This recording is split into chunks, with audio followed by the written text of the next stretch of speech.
Hey son, picture it, 1983. You are standing in a McDonald's parking lot and the smell of beef tallow hits you before you even open the door.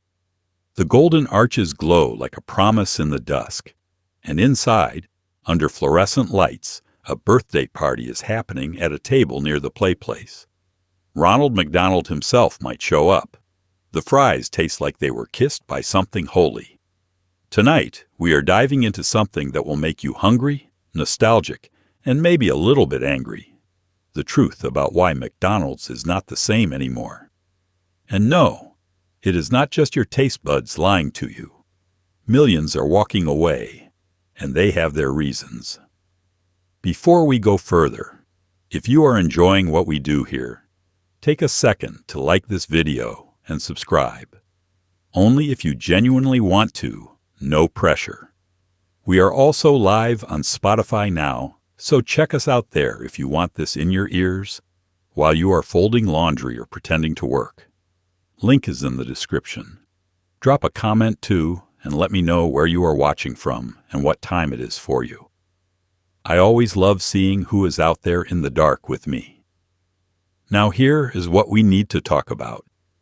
When did a Happy Meal stop making you happy? When did the fries go from religious experience to cardboard with salt? Why does the McFlurry machine break more often than your New Year resolutions? What happened to the stools that spun? The birthday parties with cake in a cardboard box?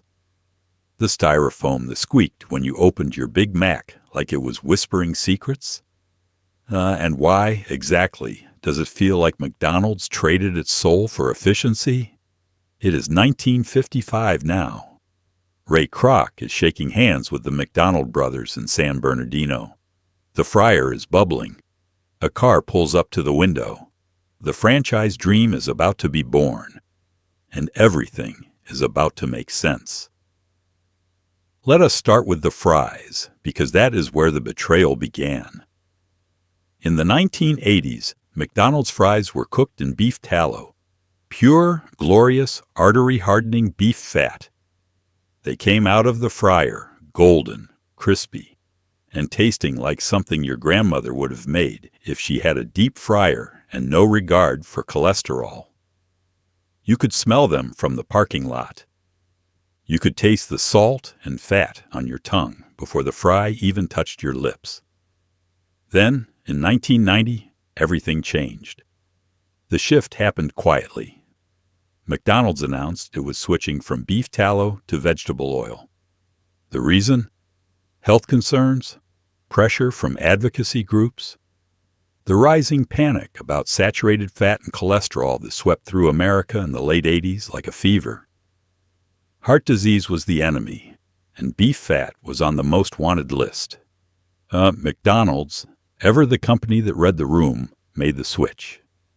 They said it was for your health. They said the fries would taste the same. They lied. Anyone who ate McDonald's fries before 1990 and after can tell you the difference. The old fries had a richness, a depth of flavor that came from being cooked in rendered animal fat. They were not just salty. They were savory. They had a smell that made your mouth water before you even opened the bag. The new fries, cooked in a blend of vegetable oils, tasted cleaner, lighter, less guilty. They also tasted less like anything worth driving across town for. McDonald's tried to keep the flavor alive. They added beef flavoring to the oil, a kind of chemical ghost of what used to be real. For a while, it worked well enough that most people did not notice. But then vegetarians found out. Lawsuits were filed. McDonald's was accused of misleading customers, of hiding animal products in what was supposed to be a vegetarian-friendly food. The company settled. The flavoring was removed in some markets. The fries became even more distant from what they had been. There is something almost symbolic about the fries. They represent the larger shift that happened to McDonald's over the decades. The move away from indulgence and toward something safer, blander, more defensible in a courtroom or a nutritionist's office. The fries used to be unapologetically unhealthy. You knew they were bad for you, and you ate them anyway because they tasted like happiness. Now they taste like a compromise, like a food engineered in a lab to offend no one and delight no one. People say taste is subjective, and maybe it is. But there are enough people who remember the old fries, who talk about them with the kind of reverence usually reserved for lost loves, that it is hard to dismiss it as mere nostalgia. The beef tallow fries were different. They were better. And when McDonald's took them away, it took away a piece of what made McDonald's feel special.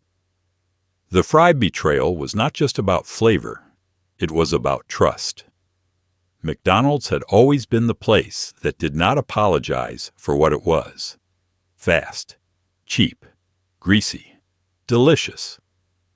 When it started apologizing, when it started trying to be something healthier or more socially responsible, it stopped being the place people fell in love with. The fries were the first casualty. They would not be the last. There was a sound that defined McDonald's in the 80s, and it was not the sizzle of the grill or the beep of the fryer. It was the squeak of styrofoam. You opened that clamshell container, and it let out a little cry, like it was protesting being opened too soon. The Big Mac sat inside, warm and waiting, wrapped in paper thin as a promise. The styrofoam kept it hot. It kept it fresh. It also did not biodegrade for about 500 years, but nobody cared about that in 1985. The styrofoam container was part of the experience. It had weight to it. It had structure. When you carried your tray back to the table, the containers did not collapse or leak or fall apart. They held their shape. The quarter-pounder clamshell opened like a small treasure chest. The coffee cup, thick and white, kept your drink hot for 20 minutes without burning your hand. Even the lids fit tight. None of this flimsy paper cup nonsense that soaks through and drips on your lap. But styrofoam had a problem, and that problem was the environment. By the late 1980s, people were starting to pay attention to waste. Landfills were filling up. Recycling programs were expanding, and styrofoam, which did not break down and could not be easily recycled, became public enemy number one. Environmental groups targeted McDonald's specifically. They called it the biggest polluter in the fast food industry. They organized protests. They shamed the company in the press. McDonald's fought back at first. It tried to defend styrofoam, pointing out that it was lightweight, energy efficient to produce, and kept food hotter than paper alternatives. But the public did not care about the nuances. Styrofoam was bad. It was wasteful. It was lazy. And McDonald's, already under fire for a dozen other things, could not afford to be the villain in this story too. So in 1990, the company announced it would phase out styrofoam packaging and switch to paper and cardboard. The transition was celebrated by environmentalists and hated by everyone else. The paper containers did not keep food as warm. They got soggy if you left them too long. The coffee cups burned your hand unless you used a sleeve or doubled up. The Big Mac box, now made of cardboard, collapsed if you squeezed it too hard.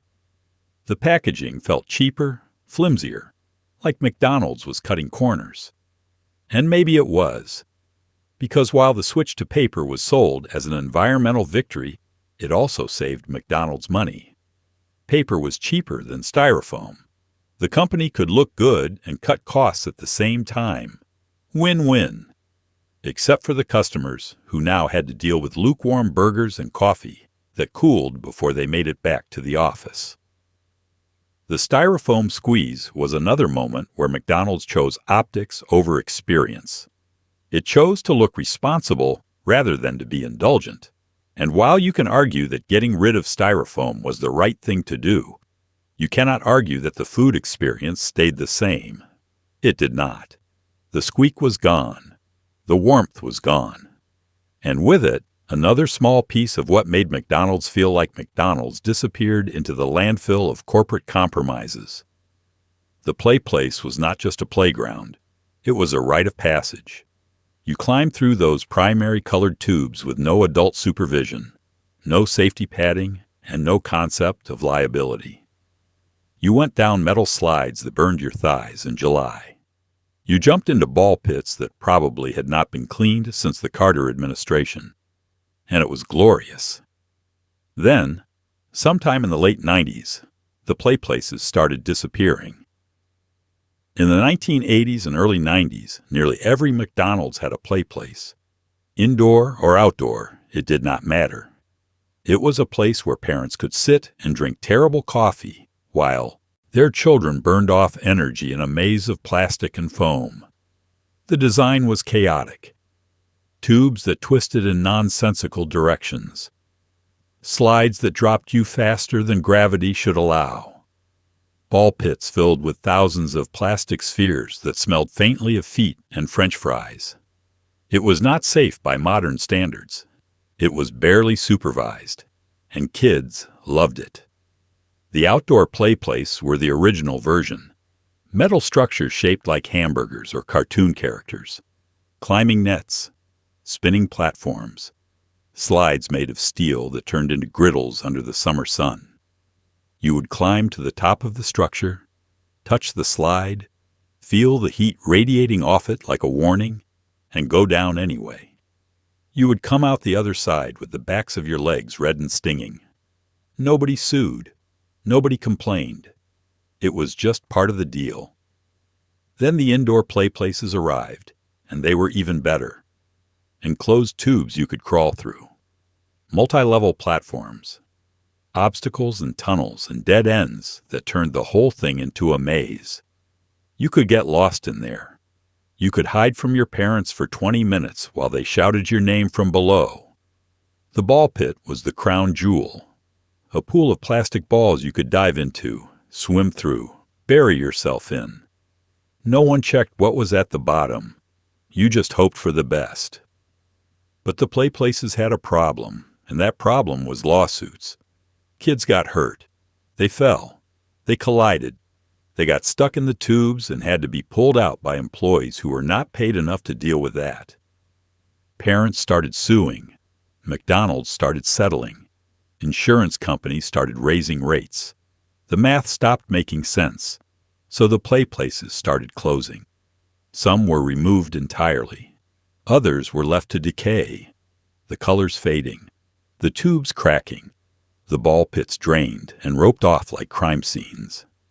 New McDonald's locations stopped building them. The ones that remained were smaller, simpler, safer. They had lower platforms, padded floors, no ball pits, no tubes that led to nowhere. They were fine. They were also boring. The purge of the play place was about liability, but it was also about a shift in how McDonald's saw itself. The play place was chaotic. It was loud. It was a little bit dangerous. It made the restaurant feel like a destination, a place where families came to spend time, not just grab food. When the play places disappeared, McDonald's stopped being a place you went to hang out.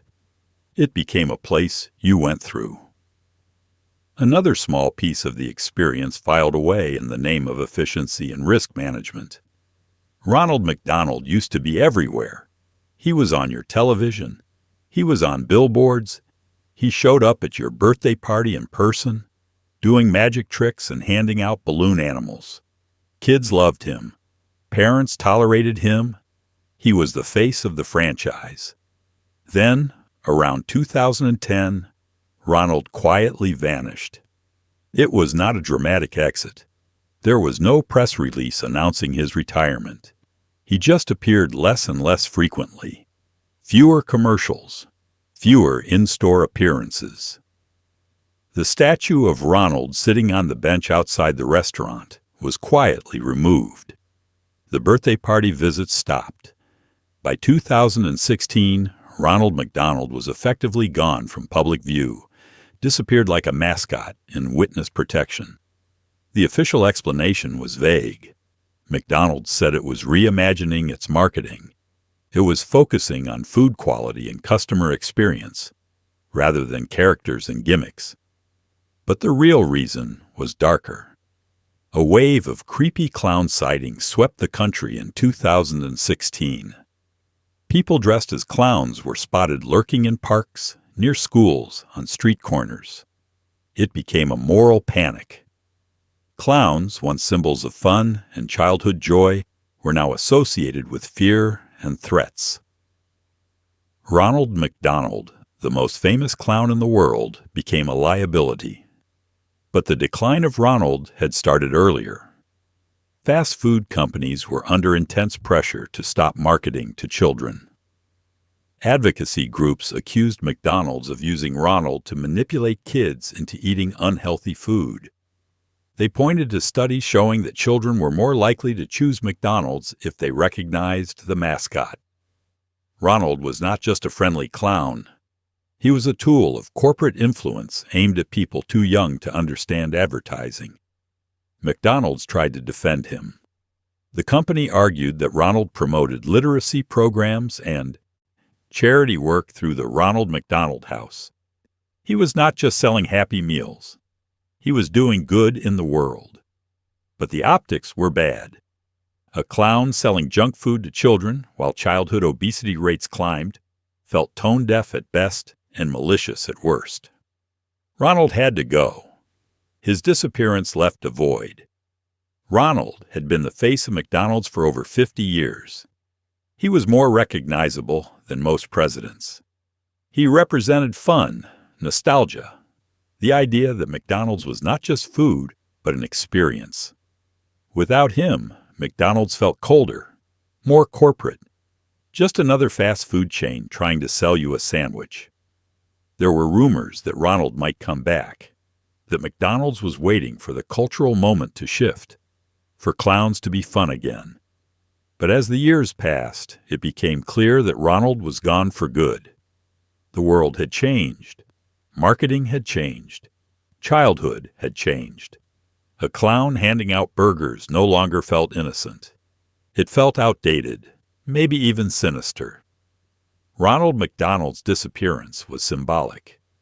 He represented an era when McDonald's did not apologize for what it was, when it leaned into being fun and silly and unapologetically aimed at kids.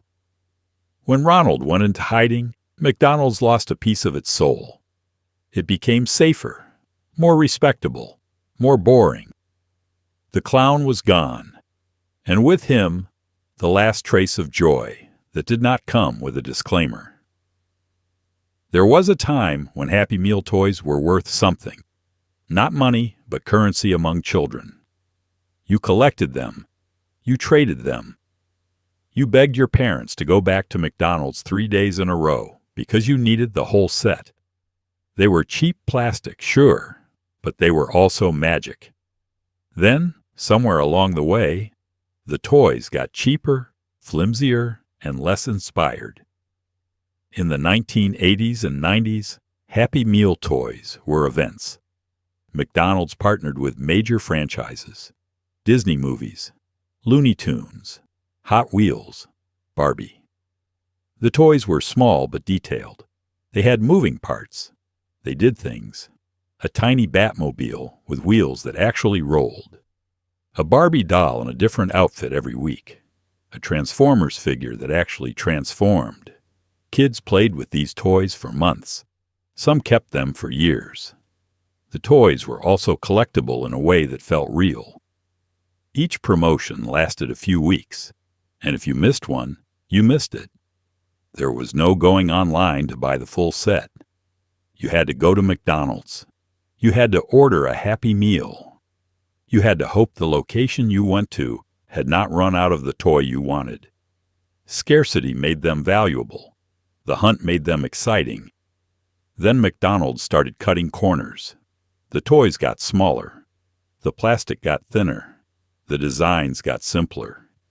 Instead of a toy that did something, you got a toy that sat there. A flat piece of plastic shaped vaguely like a character. A figurine with no moving parts. A cardboard cutout with a sticker. The magic was gone. Part of the decline was about cost. Licensing deals with major franchises were expensive. Manufacturing detailed toys was expensive. McDonald's was looking for ways to cut costs without cutting prices, and the toys were an easy target. Kids still wanted Happy Meals. Parents still bought them. The toy itself became an afterthought, a gesture rather than a prize. But the decline was also about shifting priorities. McDonald's was under pressure to make Happy Meals healthier, to offer apple slices instead of fries, milk instead of soda. The focus shifted from making the meal fun to making it defensible, and in that shift, the toy became less important. It was no longer the main attraction. It was just a piece of plastic to keep the kid quiet for 10 minutes.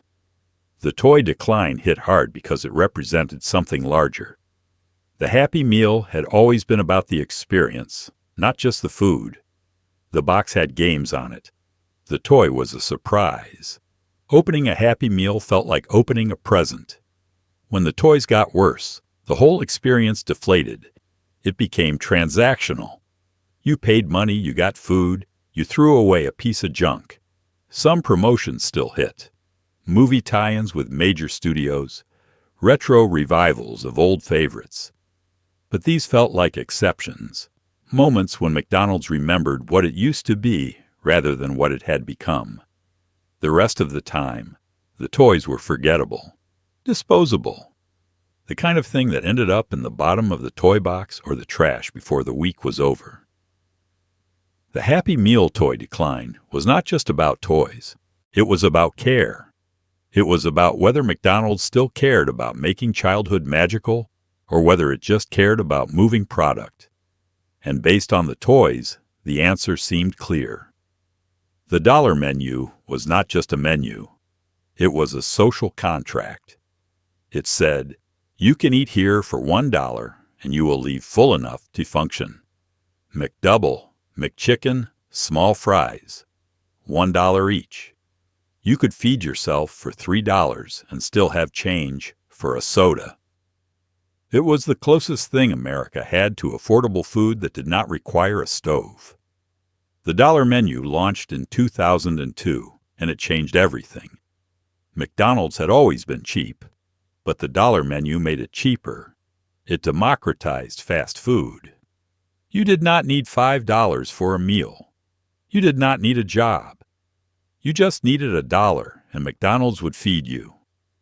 College students lived off it. People working minimum wage jobs survived on it. It was not fancy, but it was filling. The menu was simple. A few burgers, a few chicken options, fries, a drink. Nothing complicated. The beauty was in the clarity. $1, no games, no fine print. You knew exactly what you were getting and exactly what it would cost. That transparency built trust. McDonald's was not trying to trick you. It was just trying to feed you. But the dollar menu had a problem. And that problem was math. $1 items had razor-thin profit margins. McDonald's made money on volume, not markup. When you bought a McDouble for $1, the company made pennies. The strategy worked when customers also bought drinks, fries, and desserts. But people started ordering only dollar menu items. They gamed the system. They fed themselves for $2 and walked out. Franchise owners hated the dollar menu. They were the ones absorbing the costs. Corporate McDonald's loved it because it drove traffic and built brand loyalty. But the franchisees, the people who actually ran the restaurants, were losing money. They pushed back. They lobbied corporate. They threatened to stop honoring the menu. The tension simmered for years. Then around 2013, the dollar menu started changing.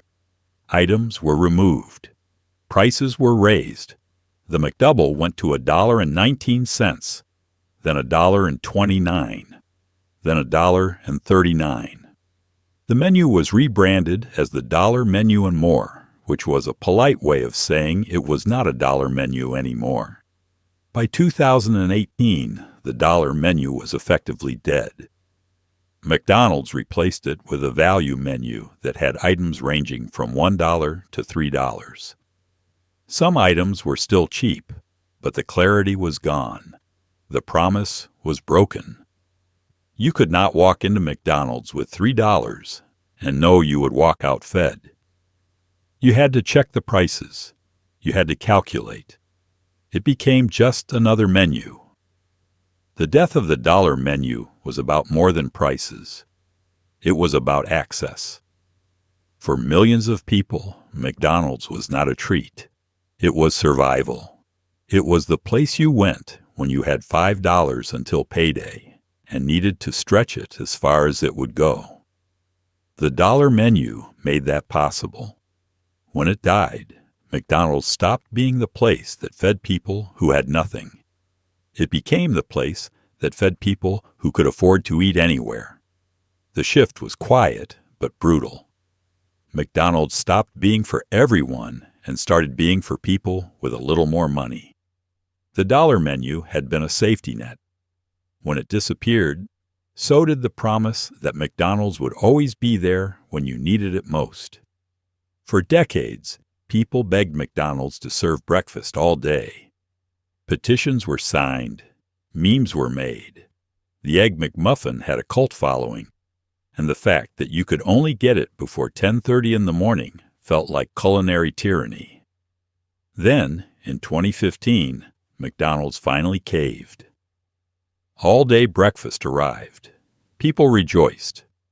2 years later, it was gone. The demand for all-day breakfast was real. People worked weird hours, night shifts, late mornings, weekends that started at noon. The idea that breakfast ended at 10:30 felt arbitrary and cruel.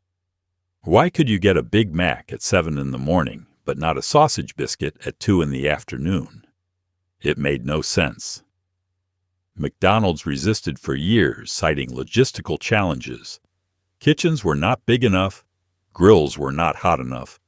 The menu was already complicated. But the pressure kept building. Competitors started offering all-day breakfast. Taco Bell, Sonic, even Burger King tested it in some markets.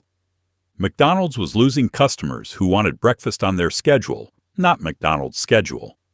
So in October 2015, the company announced all-day breakfast nationwide. The rollout was treated like a cultural event. Social media exploded. People posted pictures of Egg McMuffins eaten at 3 in the afternoon, like they were breaking a law. All-day breakfast was popular. Sales increased. Traffic increased. People who had not been to McDonald's in years came back just to get a McGriddle at dinner time. It seemed like a permanent win. But behind the scenes, things were falling apart. The kitchens were struggling. Grills that used to cook only burgers now had to cook eggs and sausage at the same time. The menu was bloated. Service times increased. Franchise owners complained about the added complexity and cost. Then came the pandemic. In March 2020, McDonald's shut down dining rooms and streamlined operations. All-day breakfast was one of the first casualties. The company said it was temporary, just until things stabilized. But months passed, then a year, then 2 years. All-day breakfast did not come back. McDonald's eventually admitted the truth. All-day breakfast was not coming back. The company said it was focusing on core menu items and operational efficiency. Translation: all-day breakfast was too hard and not profitable enough to justify the trouble. Customers were furious. They felt betrayed. McDonald's had given them a taste of what could be and then snatched it away. The all-day breakfast tease was particularly cruel because it revealed something about McDonald's priorities. The company was willing to offer something customers wanted, but only if it was easy and profitable. The moment it became inconvenient, it was gone. There was no loyalty to the idea, no commitment to customer demand, just cold corporate math. It also highlighted a larger pattern. McDonald's kept making decisions that prioritized efficiency over experience. Faster service, simpler menus, fewer options, Every change made the operation smoother and the experience duller. All-day breakfast was a rare moment when McDonald's chose delight over efficiency. And when it took it away, it confirmed what people had suspected all along. McDonald's did not care about making you happy. It cared about making money. And if those two things aligned, great. If not, you were out of luck. There used to be a person at the register. You walked up, you ordered, and a human being with a name tag took your money and asked if you wanted fries with that. It was not efficient, but it was human. Then came the kiosks. Tall, glowing screens that let you tap your way through a menu without speaking to anyone. Some people loved it. Most people felt something was lost. The kiosks started appearing around 2015. At first, they were optional. You could use the kiosk or go to the counter. But over time, the balance shifted. Fewer registers were staffed. More employees were pulled to the kitchen or the drive-thru. The kiosk became the default. If you wanted to talk to a person, you had to wait and wait. And eventually you gave up and used the screen. McDonald's sold the kiosks as a convenience. No lines, no miscommunication, no judgment when you ordered 3 Big Macs for yourself. You could take your time, customize your order, pay with a card. It was frictionless. And for some people, that was appealing.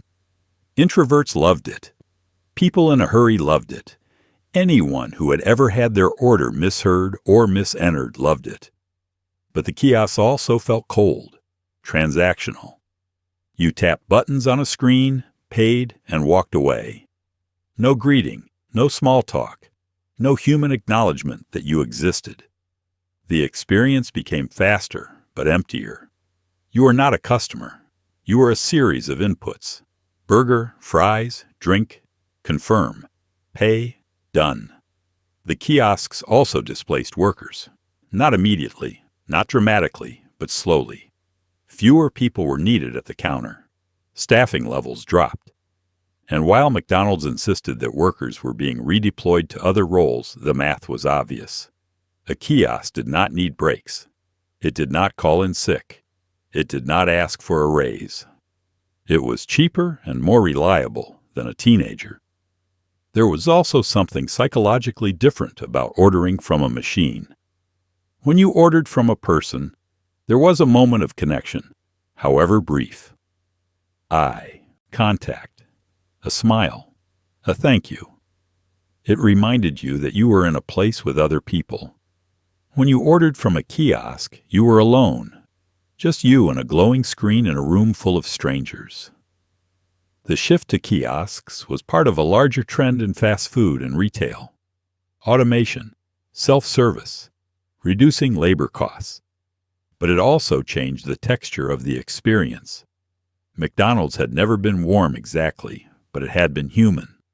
The workers were teenagers and retirees and people working second jobs. They were tired and underpaid and sometimes surly, but they were there. They were part of the ecosystem. The kiosks removed that. They made McDonald's feel less like a place and more like a vending machine. Some people did not care. They wanted their food fast and cheap, and the kiosk delivered. But others felt the loss. They missed the chaos of a busy counter, the sound of orders being called out, the moment when the cashier handed you your receipt and told you to have a nice day. It was not much, but it was something. And now it was gone, replaced by a screen that did not care if you had a nice day or a terrible one. It just wanted you to confirm your order and move along. Go back and look at a McDonald's commercial from the 1980s. Look at the size of that burger. Look at the thickness of that patty. Now go order a Big Mac today and hold it in your hand. It feels smaller, does it not? Like it shrank in the dryer. You are not imagining it. The shrinking burger is one of those things people notice, but do not talk about. You unwrap your sandwich, and something feels off. The bun looks bigger than the patty. The lettuce hangs over the edge. The whole thing feels lighter. You take a bite, and it is fine, but it is not the burger you remember. It is not the burger from the commercials. It is smaller, thinner, less. McDonald's denies it. The company insists the Big Mac has not changed. Same two all-beef patties, same special sauce, same sesame seed bun. The specs are the same. The weight is the same. Nothing has changed. But anyone who has been eating McDonald's for more than 20 years knows better. The burger shrunk. Part of the shrinkage is about ingredient costs. Beef prices have fluctuated wildly over the decades. When prices go up, companies look for ways to cut costs without raising menu prices. Shrinking the patty by a fraction of an ounce does not sound like much, but multiply that by millions of burgers and the savings add up. The customer does not notice a tenth of an ounce, but the balance sheet does. Part of it is also about portion control. McDonald's has spent years trying to manage its image around health and obesity. Smaller portions mean fewer calories. Fewer calories mean less criticism. It is easier to defend a burger that is slightly smaller than to defend one that is comically oversized. So the patties got thinner, the portions got smaller, the guilt got lighter. But the shrinkage also happened because standards slipped. In the early days of McDonald's, consistency was everything. Ray Kroc obsessed over it. Every burger had to be identical.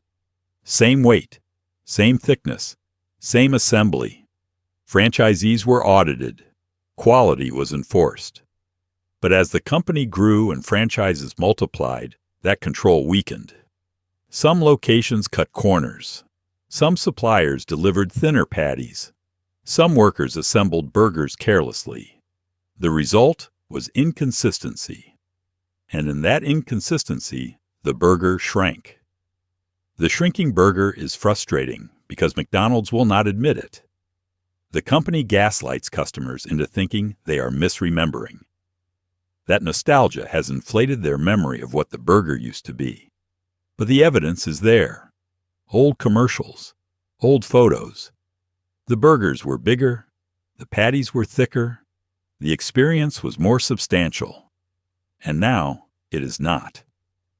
The shrinkage also speaks to a larger issue. McDonald's used to be about abundance. Cheap, fast, and filling. You got more than you paid for. That was the deal. But over time, the deal changed. You started getting exactly what you paid for, then slightly less. The value proposition eroded. McDonald's was still cheap, but it was not the bargain it used to be. The shrinking burger is symbolic.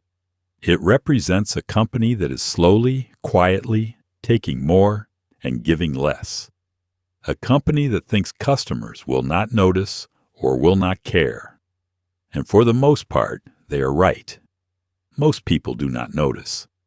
Or if they do, they shrug and eat it anyway. But some people notice. And they remember. And every time they unwrap a burger that feels just a little bit smaller, they feel a little bit more betrayed. The McFlurry machine is always broken. Always. You pull up to the drive-thru at 9 o'clock on a Tuesday, and the teenager on the intercom tells you with no emotion that the ice cream machine is down. It has become a meme, a joke, a cultural touchstone. But why? Why is it always broken? The broken ice cream machine is not an accident. It is not bad luck. It is a design flaw baked into a business model that benefits everyone except the customer.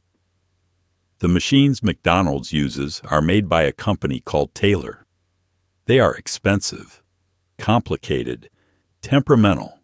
They break down constantly, and when they break, only certified Taylor technicians can fix them. Franchise owners cannot fix them. Employees cannot fix them. They have to call Taylor, schedule a technician, and wait, sometimes for days. The machines also require a nightly cleaning cycle that takes up to 4 hours. If the cycle is interrupted or fails, the machine locks itself and displays an error code. The employee working the overnight shift does not know what the code means. The manual does not help. So the machine stays locked. The next shift arrives, sees the error, and tells customers the machine is broken. Technically, it is not broken. It is just locked. But the effect is the same. This is by design. Taylor makes money on service calls. The more the machines break, the more technicians get dispatched, the more money Taylor makes. McDonald's corporate knows this. Franchise owners know this. But the contract with Taylor is locked in. Switching to a different manufacturer would require retooling every location in the country. It is easier to just live with the broken machines and blame the franchisees. Franchise owners hate the ice cream machines. They lose sales every time someone orders a McFlurry and gets told no. They pay thousands of dollars a year in service fees. They watch customers leave frustrated. But they are stuck. Corporate will not switch manufacturers. Taylor will not simplify the machines.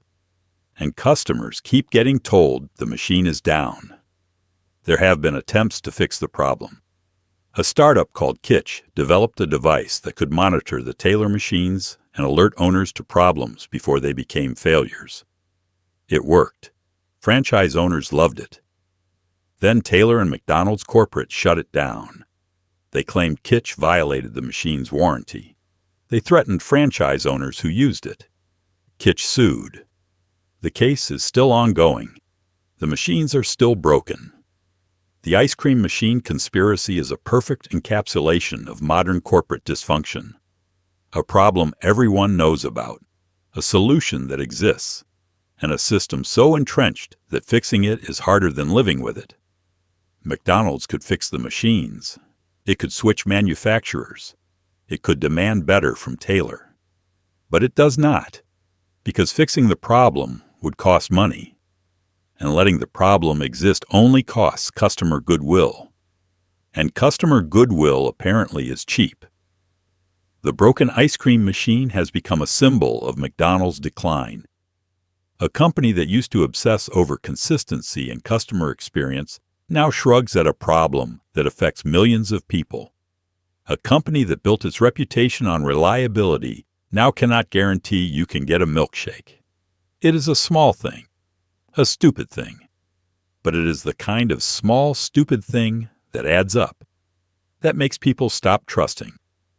That makes them stop caring. That makes them walk away. A Big Mac used to cost under $2. A Happy Meal was $2 and change. You could feed a family of 4 for $15 and have enough left over for apple pies. Now, a Big Mac meal costs close to $10 in some cities. $15 if you are in an airport. The prices crept up slowly, 1 quarter at a time, until nobody remembered what cheap used to feel like. The price creep happened so gradually that most people did not notice it was happening. In 2000, a Big Mac cost around $2.40. By 2010, it was $3.50. By 2020, it was $4.50 in most markets. By 2024, it was pushing $6 in some cities. That is a 150% increase in less than 25 years. Wages did not go up 150%. Nothing else did, just the burger. McDonald's justifies the increases by pointing to rising costs. Beef prices, labor costs, rent, utilities, all true.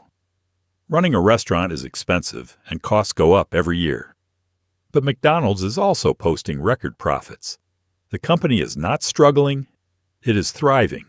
The prices are not going up because McDonald's needs them to. They are going up because McDonald's can get away with it. The value proposition that made McDonald's famous is gone. You used to go to McDonald's because it was cheap. Not just cheaper than other restaurants, but cheap enough that it did not feel like a real expense. You could feed yourself for $3 and not think twice. Now you have to think. You have to calculate.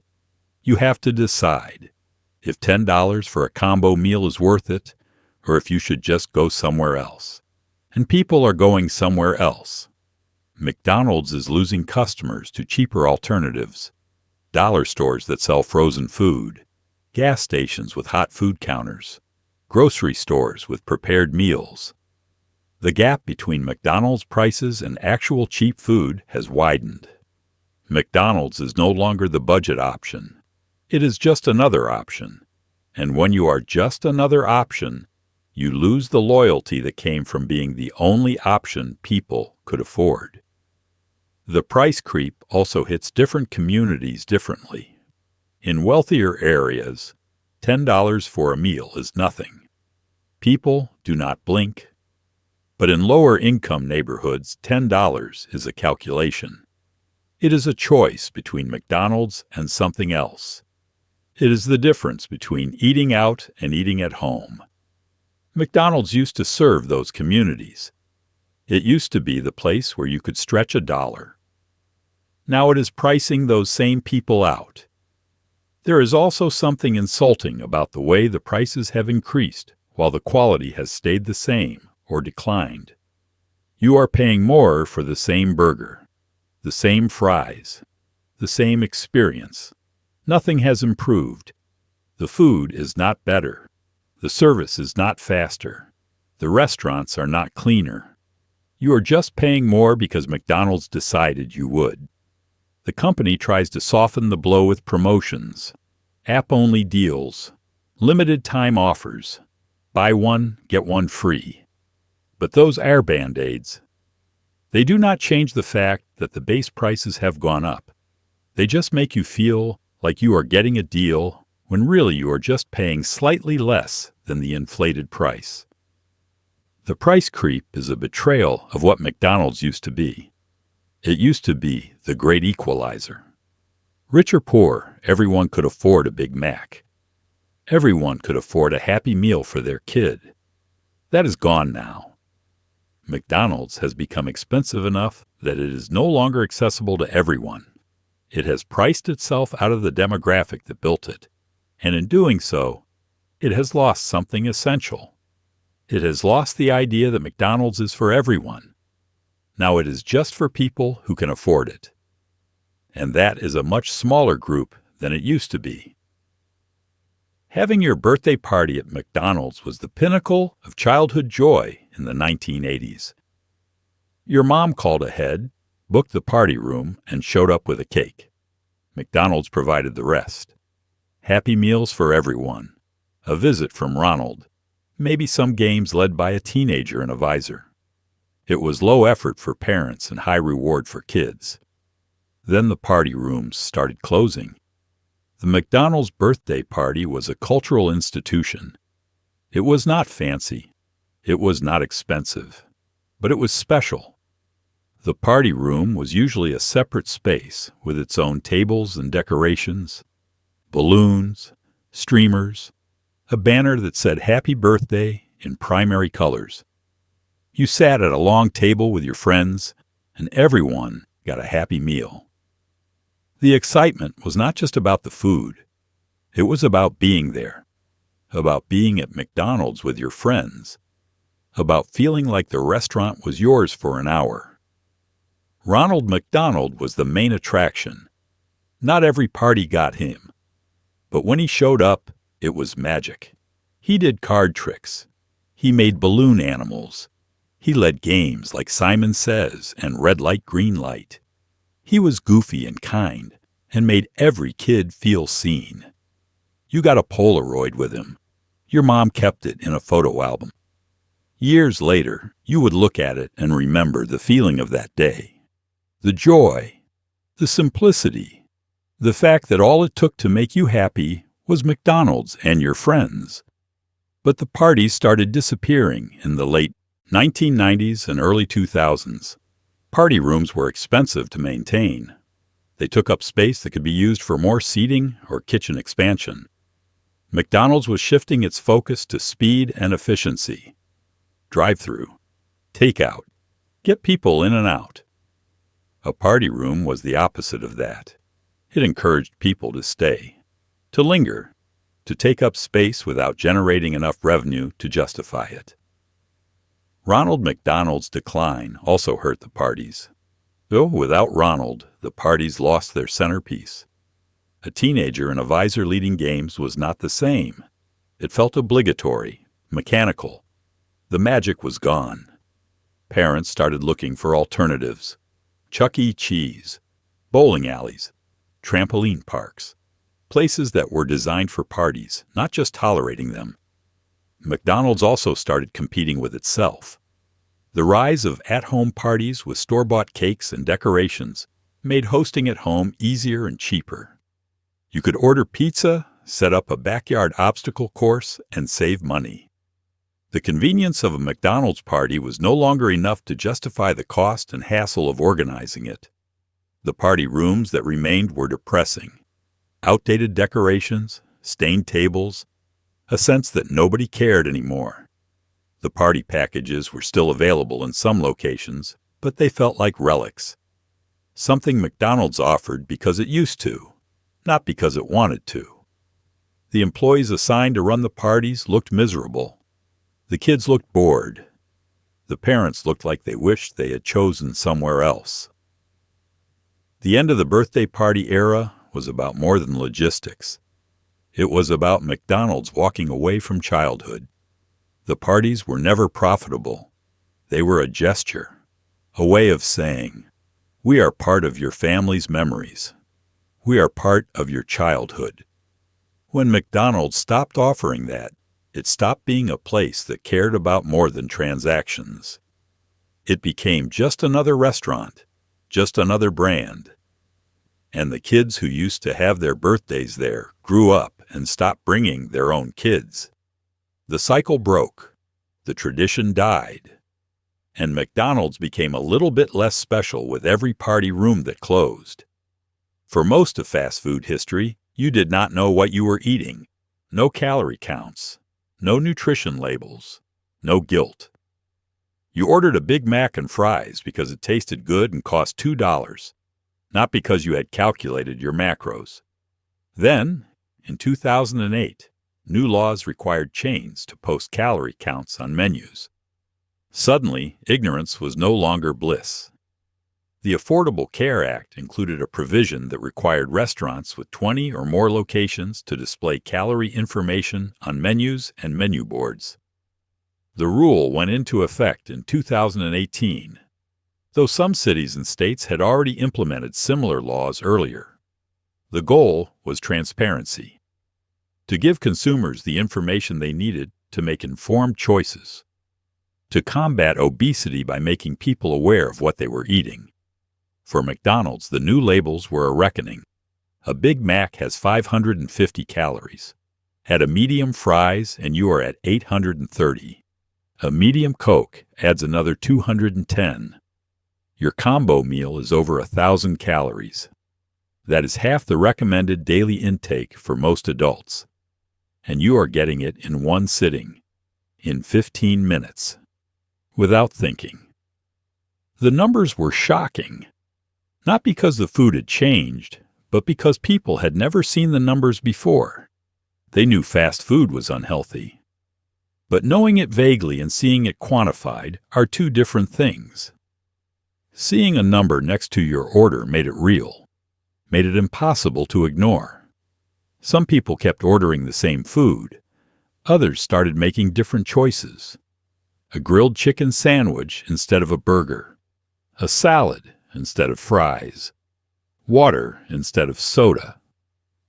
McDonald's tried to get ahead of the criticism. It started offering healthier options years before the labels became mandatory. Salads, fruit, yogurt parfaits, grilled chicken. The labels were supposed to show that McDonald's had choices, that you could eat healthy if you wanted to. But the labels also showed how unhealthy the core menu was. And that was the part people noticed. The calorie counts also changed the experience of ordering. You used to look at the menu and pick what sounded good. Now you looked at the menu and saw numbers, guilt, math, A decision that used to be simple became complicated. Do I want the thing I want, or do I want the thing that will not make me hate myself later? That internal negotiation slowed people down, made them second guess, made them feel bad no matter what they chose. For some people, the labels were helpful. They led to better choices, weight loss, healthier habits. But for others, they just added stress. Food became a minefield. Every meal was a moral decision. And McDonald's, which used to be an escape from thinking, became another place where you had to think too much. The nutrition label reckoning also exposed the limits of personal responsibility. Posting calorie counts assumed that people would use the information to make better choices, but many did not. They saw the numbers and ordered the same food anyway, because they were hungry, because it was cheap, because it tasted good, because one meal would not kill them. The labels did not change behavior as much as policymakers hoped. They just added guilt. McDonald's adapted by doubling down on customization. You could see the calories and adjust your order. No mayo, no cheese. Swap the fries for apple slices. The labels became a tool for people who wanted to game the system, to eat at McDonald's without eating too much. But that was exhausting, and most people did not have the energy for it. They just wanted a burger. And now the burger came with a side of shame. McDonald's has been trying to convince you it is healthy since the 1980s. First, it was the McLean Deluxe, a low-fat burger that tasted like cardboard. Then came salads, lots of salads, grilled chicken salads, Caesar salads, Southwest salads with tortilla strips. They were fine. They were also completely beside the point. The McLean Deluxe launched in 1991. It was a burger made with 91% lean beef and a seaweed derivative to keep it moist. McDonald's marketed it as a healthier alternative to the Big Mac. Lower fat, fewer calories, better for you. The problem was that it tasted terrible.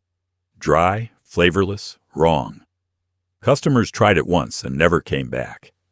It was quietly discontinued in 1996. The experiment failed. But McDonald's did not give up. Salads became the next attempt. They started appearing on menus in the late 1990s and early 2000s. Garden salads, Caesar salads, grilled chicken salads. They were marketed as fresh, healthy, and guilt-free. The commercials showed attractive people eating salads and smiling. The implication was clear. You could eat at McDonald's and still be healthy, still be thin, still be good. The salads were fine, decent even. The greens were crisp. The chicken was okay. The dressings were standard. But nobody went to McDonald's for a salad. You went for a burger, for fries, for the food that made McDonald's famous. Ordering a salad at McDonald's felt like ordering a steak at a pizza place. Technically possible, but missing the point. The salads were also not as healthy as they seemed. The dressings were loaded with calories, fat, and sodium. A Southwest grilled chicken salad with dressing had more calories than a Big Mac. The crispy chicken version had even more. You could order a salad and still consume over 700 calories. The health halo was an illusion. People who wanted to feel good about eating at McDonald's could order a salad and feel virtuous. But the nutrition was not much better than just ordering a burger. The salads were also expensive. $7 or $8 for a salad. You could get a burger and fries for less.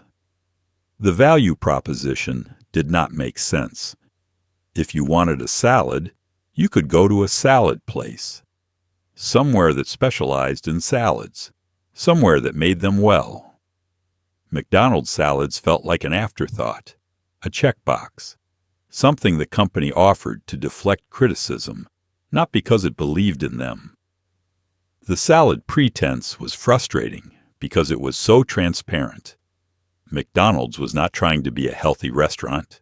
It was trying to look like it cared about health without actually changing anything that mattered. The core menu stayed the same. The fries were still fried. The burgers were still greasy. The shakes were still sugar bombs. But now there were salads on the menu, so the company could claim it was offering choices. In 2020, McDonald's quietly removed salads from most menus. The pandemic forced the company to streamline operations, and the salads were one of the first things to go. Almost nobody noticed. Almost nobody cared. The salads had never been the point. They had been a performance, a way for McDonald's to say, "We tried. We offered something healthy. If you chose not to eat it, that is on you." The removal of the salads was almost a relief. It was McDonald's admitting what everyone already knew. This is not a health food restaurant. This is a place that sells burgers and fries. If you want a salad, go somewhere else. The honesty was refreshing. The pretense had always been exhausting. Burger King built a brand on customization. Have it your way. McDonald's, for most of its history, did the opposite. You got it the way they made it. 2 all-beef patties, special sauce, lettuce, cheese, pickles, onions, on a sesame seed bun. No substitutions, no questions. Then, under pressure to compete, McDonald's started letting you customize everything. The shift toward customization happened gradually. In the early 2000s, McDonald's started promoting the idea that you could have it your way, too. No pickles, extra onions, no sauce. The menu boards included little disclaimers. Ask for no salt. Customize your meal. The company was trying to be flexible, trying to compete with chains that had made customization their whole identity. The self-order kiosks accelerated the trend. On a kiosk, customization was easy. You could tap through every option. Add bacon. Remove lettuce. Swap the bun. The kiosk did not judge you. It just took your order and sent it to the kitchen. Customization became frictionless. And when something becomes frictionless, people do more of it. But customization came with problems. It slowed down the kitchen. A standard Big Mac took seconds to assemble. Workers knew the formula by heart. They could make 10 in the time it took to make one custom order. When someone asked for no pickles, extra sauce, and a different bun, the worker had to stop. Read the ticket, adjust, double-check. It broke the rhythm. It slowed everything down. Customization also introduced errors. The more variables in an order, the more chances for mistakes. Workers were tired, understaffed, rushed. They made mistakes, forgot the no pickles, added the sauce you did not want, put your burger together wrong. You got to the car, unwrapped your food, and it was not what you ordered. You had to decide. Go back inside and complain, or just eat it. Most people ate it. The paradox of customization is that it promised control, but delivered frustration. You could customize your order exactly how you wanted it, but you could not guarantee you would get it right. The gap between expectation and reality widened.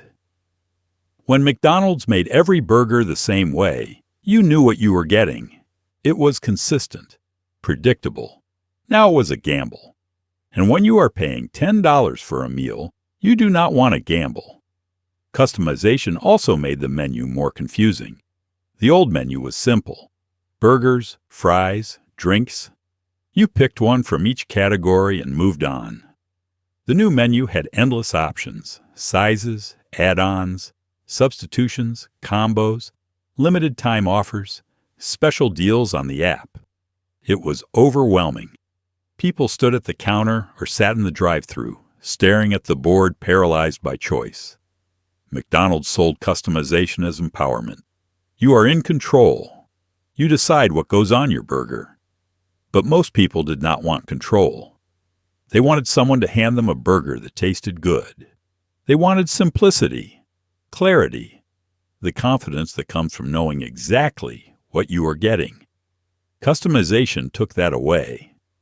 The ultimate irony is that Burger King, the chain that built its identity on customization, is struggling. Have it your way did not save them. It did not make them the leader. McDonald's, which resisted customization for decades, is still the biggest chain in the world. Maybe because people do not actually want infinite choices. Maybe they just want a good burger made the right way. Maybe they want McDonald's to be McDonald's. Not Burger King, not Subway, just McDonald's. Consistent, reliable, the same every time. That is what made it great. And customization took that away. The McRib is not always available. It comes. It goes. It returns like a comet, announced with fanfare and limited-time urgency. People lose their minds when it comes back. They post about it on social media. They drive across state lines. But why does it leave? Why is it limited? The McRib debuted in 1981. It was created as an alternative to chicken, which was in short supply at the time. The sandwich is not actually rib meat. It is restructured pork-shaped to look like ribs. It is slathered in barbecue sauce, topped with onions and pickles, and served on a bun. It is messy, salty, strangely addictive, and it has a cult following. But the McRib has never been a permanent menu item. It appears for a few weeks, sometimes a few months, and then disappears. McDonald's announces its return with press releases and social media campaigns. Fans track its availability using online maps. There are websites dedicated to finding the McRib. It has become a cultural phenomenon, a meme, a quest. The official explanation for the limited availability is demand. McDonald's says the McRib is a special item, a treat, something to get excited about.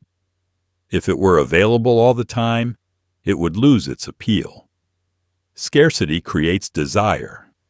The limited run makes people want it more. And when it comes back, they rush to buy it, before it disappears again. But the real reason is more mundane. Pork prices fluctuate. When prices are low, McDonald's brings back the McRib. When prices go up, it pulls it. The sandwich is a way for McDonald's to capitalize on cheap pork without committing to a permanent menu item that might become unprofitable. The limited run is not about excitement. It is about hedging financial risk. The McRib also performs inconsistently across markets.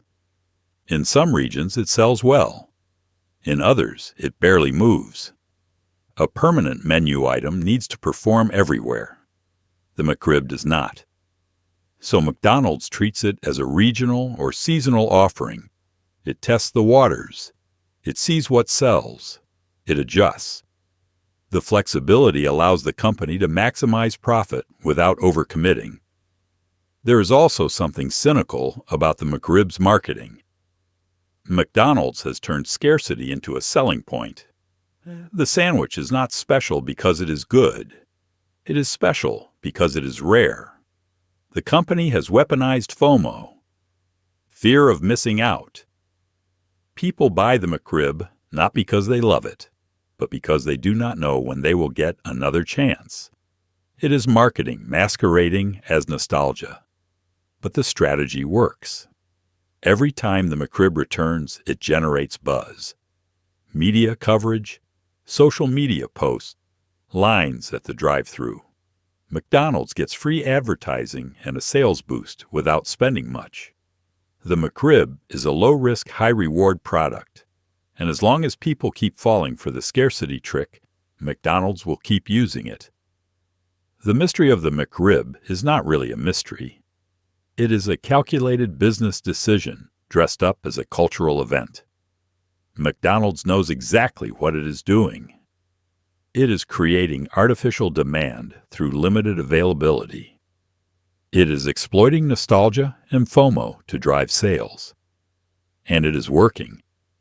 The McRib is not a sandwich. It is a marketing case study, a proof of concept that scarcity sells. And McDonald's will keep bringing it back, pulling it and bringing it back again. Because people keep buying it. Not because they love the McRib, but because they might not get another chance. Not all McDonald's are created equal. Some are clean, fast, and well-staffed. Others feel like they have been operating on backup power since 2009. The fries taste different. The soda-syrup ratios are off. The ice cream machine has been broken since July. This inconsistency is baked into the franchise model. McDonald's operates on a franchise system. Most locations are not owned by McDonald's corporate. They are owned by independent franchisees who pay for the right to use the McDonald's name and systems. Corporate sets the standards. Franchisees are supposed to follow them. But enforcement is inconsistent, and the gap between corporate expectations and franchisee execution can be wide. A good franchisee runs a tight operation. The restaurant is clean. The staff is trained. The food is consistent. Orders are accurate. The experience matches what you expect from McDonald's. You could be in New York or Nebraska, and the Big Mac tastes the same. That is the promise. That is the brand. But a bad franchisee cuts corners. They understaff. They skip maintenance. They let standards slip. The floors are sticky. The bathrooms are a biohazard. The workers look exhausted and defeated. Your order takes 15 minutes, and when it finally arrives, it is wrong. The fries are cold. The burger is slapped together. The soda tastes flat because nobody changed the syrup. You leave angry, and you do not come back. The franchise model creates this inconsistency. Corporate McDonald's makes money from franchise fees and royalties, not from the day-to-day operations. As long as the franchisee is paying their fees, corporate has limited incentive to intervene. Inspections happen, but they are infrequent. Violations are noted, but enforcement is weak. A franchisee can run a subpar operation for years before corporate steps in. The inconsistency is frustrating because it breaks the core promise of McDonald's. The whole point of a chain is consistency. You should be able to walk into any McDonald's anywhere and get the same experience. But you cannot. Some locations are great. Some are fine. Some are actively bad. And you do not know which one you are walking into until it is too late. The problem is worse in low-income neighborhoods. Franchisees in wealthy areas can afford to invest in their locations. They renovate. They hire more staff. They maintain high standards because they are competing for customers with disposable income. But in poorer areas, franchisees cut costs. They know their customers have fewer options. They know people will keep coming because McDonald's is cheap and convenient. So they let things slide. The inconsistency also affects worker morale. A well-run franchise treats workers decently, pays on time, offers reasonable schedules, trains people properly. Workers in those locations care about the job, or at least do not actively hate it. But in poorly run franchises, workers are overworked, underpaid, and disrespected. They do not care about your order. They do not care about the restaurant. They are just trying to get through their shift. And that shows in the food and the service. The franchise inconsistency problem has no easy solution. Corporate could crack down, but that would mean pulling licenses and fighting legal battles with franchisees. It is easier to let things slide and hope customers do not notice or care. But customers do notice. And over time, the inconsistency erodes trust. You stop thinking of McDonald's as reliable. You start rolling the dice every time you walk in. And eventually you stop walking in at all. The McDonald's menu used to be simple: burgers, fries, shakes, pies. Then it exploded. Wraps, salads, smoothies, snack wraps, fruit and yogurt parfaits, bagels. The menu boards became unreadable. Ordering took longer. Kitchens struggled to keep up. Then, during the pandemic in 2020, McDonald's made a decision. Cut the menu down. The menu bloat had been building for years. Every time McDonald's wanted to attract a new demographic, it added items. Salads for the health-conscious, wraps for people on the go, smoothies for breakfast, premium sandwiches for people who wanted something fancier. The strategy was to be everything to everyone, to have an option for every craving. But the strategy backfired. The expanded menu slowed everything down. Workers had to remember how to make dozens of different items. Kitchens had to stock more ingredients. More inventory meant more waste. More complexity meant more mistakes. Drive-through times increased. Customers got frustrated. Workers got overwhelmed. The experience suffered. The pandemic forced McDonald's to make a choice. In March 2020, dining rooms closed. Drive-thrus became the primary way to serve customers. Lines wrapped around buildings. Wait times ballooned. McDonald's needed to move faster, so it cut the menu. Salads, wraps, bagels, all-day breakfast, gone. The company said it was temporary. It was not. The streamlined menu worked. Service times improved. Workers could focus on a smaller set of items and make them faster. Kitchens ran more efficiently. Customers adapted. Most did not miss the items that were cut. They had rarely ordered them anyway. The core menu, burgers, fries, nuggets, was all most people wanted. The rest had been noise. But the menu cuts also revealed something uncomfortable. All those extra items McDonald's had spent years developing and marketing, nobody cared. The salads, the wraps, the smoothies, they had been a waste of time and resources. McDonald's had been chasing trends instead of focusing on what it did best. And when it finally refocused, the business improved. The smaller menu also made the restaurants feel more like old McDonald's. Simple, focused. You walked in, you knew what was available, you ordered, you left.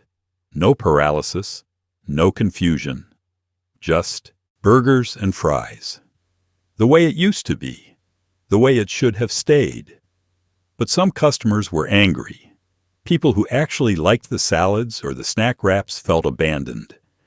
They had been told McDonald's had options, that there was something for everyone. Now those options were gone, and McDonald's did not seem to care.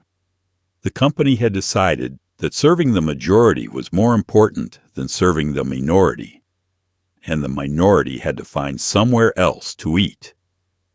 The menu cuts also showed how much of McDonald's strategy over the previous decade had been reactive, adding items to compete with other chains, trying to be Subway, trying to be Starbucks, trying to be Chipotle, never quite succeeding at any of it. The pandemic gave McDonald's permission to stop pretending, to admit that it was a burger chain, not a health food chain, not a coffee chain, just burgers and fries. And that was enough. The drive-thru used to be a convenience, a way to grab food without getting out of the car. Now, in many locations, it is the only option.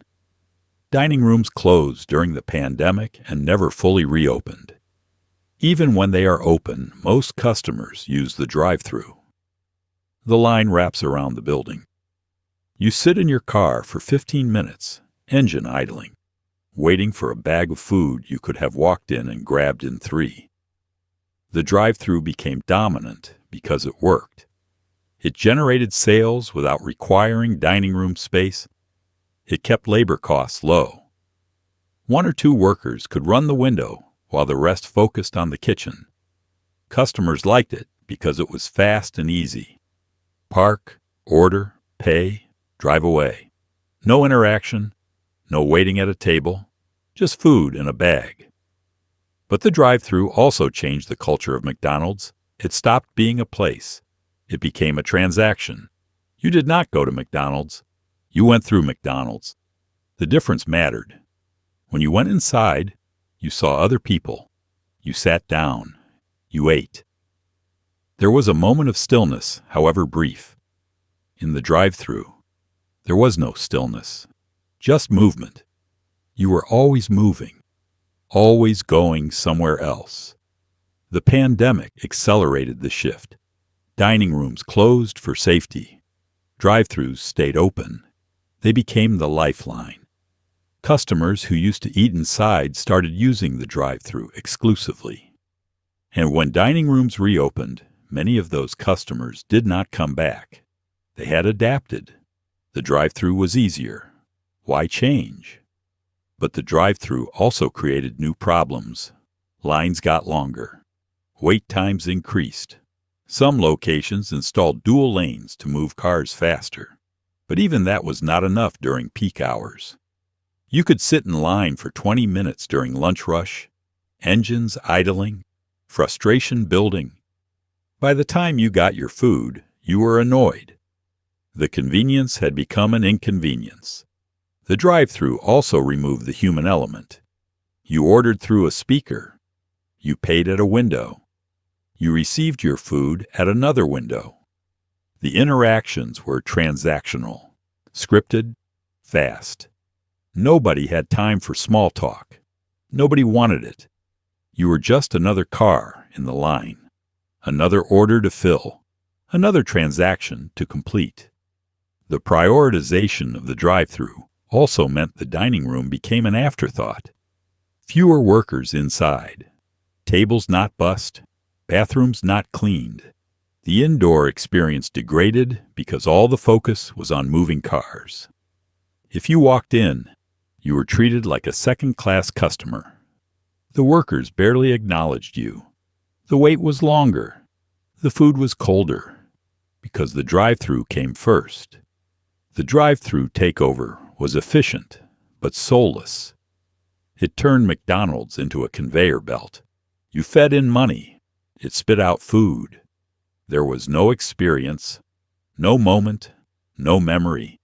Just a bag of burgers handed through a window. And that was what McDonald's had become. Not a place you went, not a place you remembered, just a thing you drove through on your way to somewhere else. McDonald's has long been the face of minimum wage work in America. Teenagers flipping burgers for spending money. College students working the register to pay for textbooks. It was entry-level, temporary, and low-paying. But over the last decade, the conversation shifted. Workers began organizing. Strikes were held. $15 an hour became a rallying cry. The Fight for 15 movement started in 2012. Fast food workers in New York walked off the job, demanding a living wage. The strike spread to other cities: Los Angeles, Chicago, Detroit.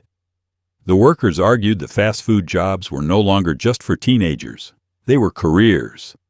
Adults were working these jobs, raising families on these wages, and they could not survive. McDonald's resisted. The company argued that most locations were franchises. Corporate did not set wages.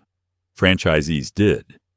And franchisees operated on thin margins. Raising wages to $15 an hour would force them to cut staff, raise prices, or close. The company positioned itself as powerless, just a brand, not an employer.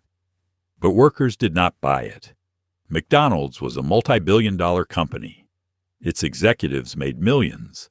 Its shareholders made billions. The workers made minimum wage. The disparity was obscene. And the argument that franchisees could not afford to pay more felt like a dodge. If the business model required poverty wages to function, maybe the business model was broken. The wage wars became a public relations nightmare for McDonald's. Protests outside restaurants, negative media coverage, politicians using McDonald's as a symbol of corporate greed. The company was under pressure from all sides, and slowly it started to give ground. Some franchisees raised wages. Some cities passed $15 minimum wage laws. McDonald's corporate announced it would raise wages at company-owned locations, though those represented only a fraction of total restaurants. But the raises did not come without consequences. Labor costs increased. Franchisees responded by cutting hours, reducing staff, investing in automation. Self-order kiosks replaced cashiers. Automated drink machines replaced workers. The goal was to do more with fewer people, to keep costs low while appearing to pay workers more. The workers who kept their jobs made more money. The workers who lost their jobs made nothing. The wage wars also exposed a deeper truth about fast food work. It was hard, physically demanding, emotionally exhausting. Workers dealt with rude customers, hot grills, impossible rushes, and managers who treated them like they were disposable. And for years they were paid as if the work did not matter, as if anyone could do it, as if they should be grateful just to have a job. But the workers were not grateful. They were angry, tired, done, and they started pushing back, not just for higher wages, but for respect, for dignity, for the acknowledgement that their labor had value, that flipping burgers and taking orders was real work, that it deserved real pay. McDonald's never fully conceded. The company made incremental changes, raised wages slightly, improved some benefits, but it never embraced the $15 minimum wage as a standard. It never admitted that its business model had been built on exploitation. It just waited for the movement to lose steam, and eventually it did. The strike stopped. The protests faded. The fight for 15 moved on to other fights, and McDonald's went back to business as usual, paying as little as it could get away with, treating workers as costs to be minimized. The wage wars had not been won. They had just been outlasted. Walk into some McDonald's locations now, and you will see the future. Robots are not flipping burgers yet, but the infrastructure is there. Self-order kiosks, mobile app ordering, automated drink machines, AI-powered drive-thrus that take your order without a human voice. The goal is speed and consistency. The cost is jobs. The automation push started quietly. A kiosk here, a tablet there. McDonald's framed it as convenience, as innovation. Look how modern we are. Look how easy we make it for you.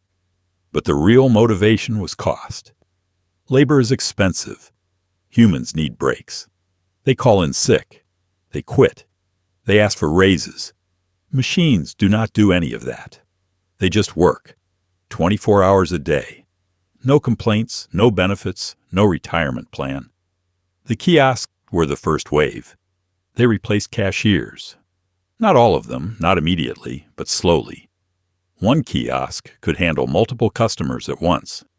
It never made mistakes entering orders. It never forgot to upsell.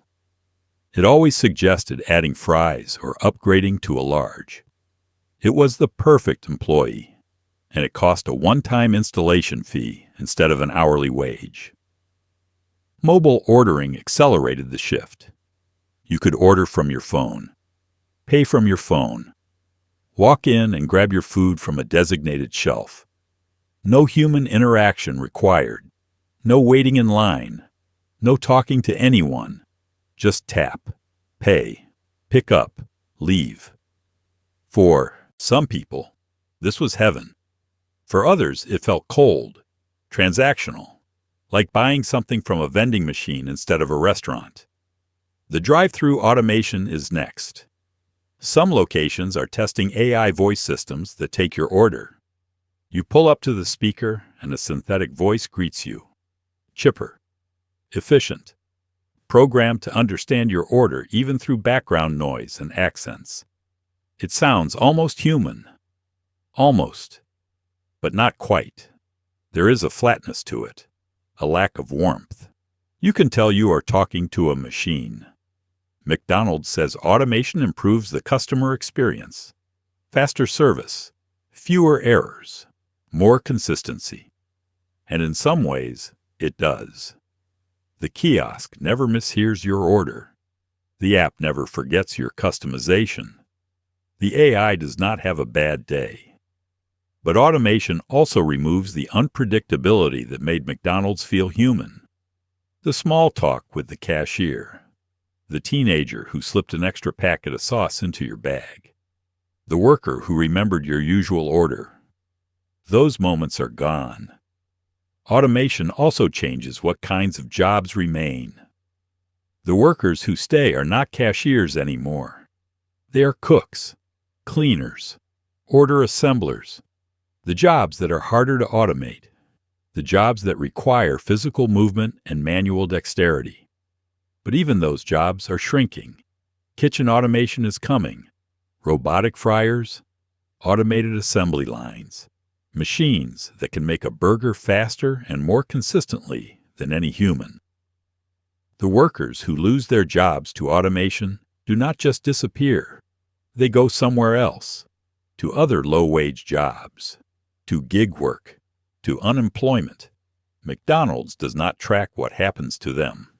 The company talks about retraining, about transitioning workers to new roles. But the math does not add up. If one kiosk replaces 3 cashiers, where do those 3 cashiers go?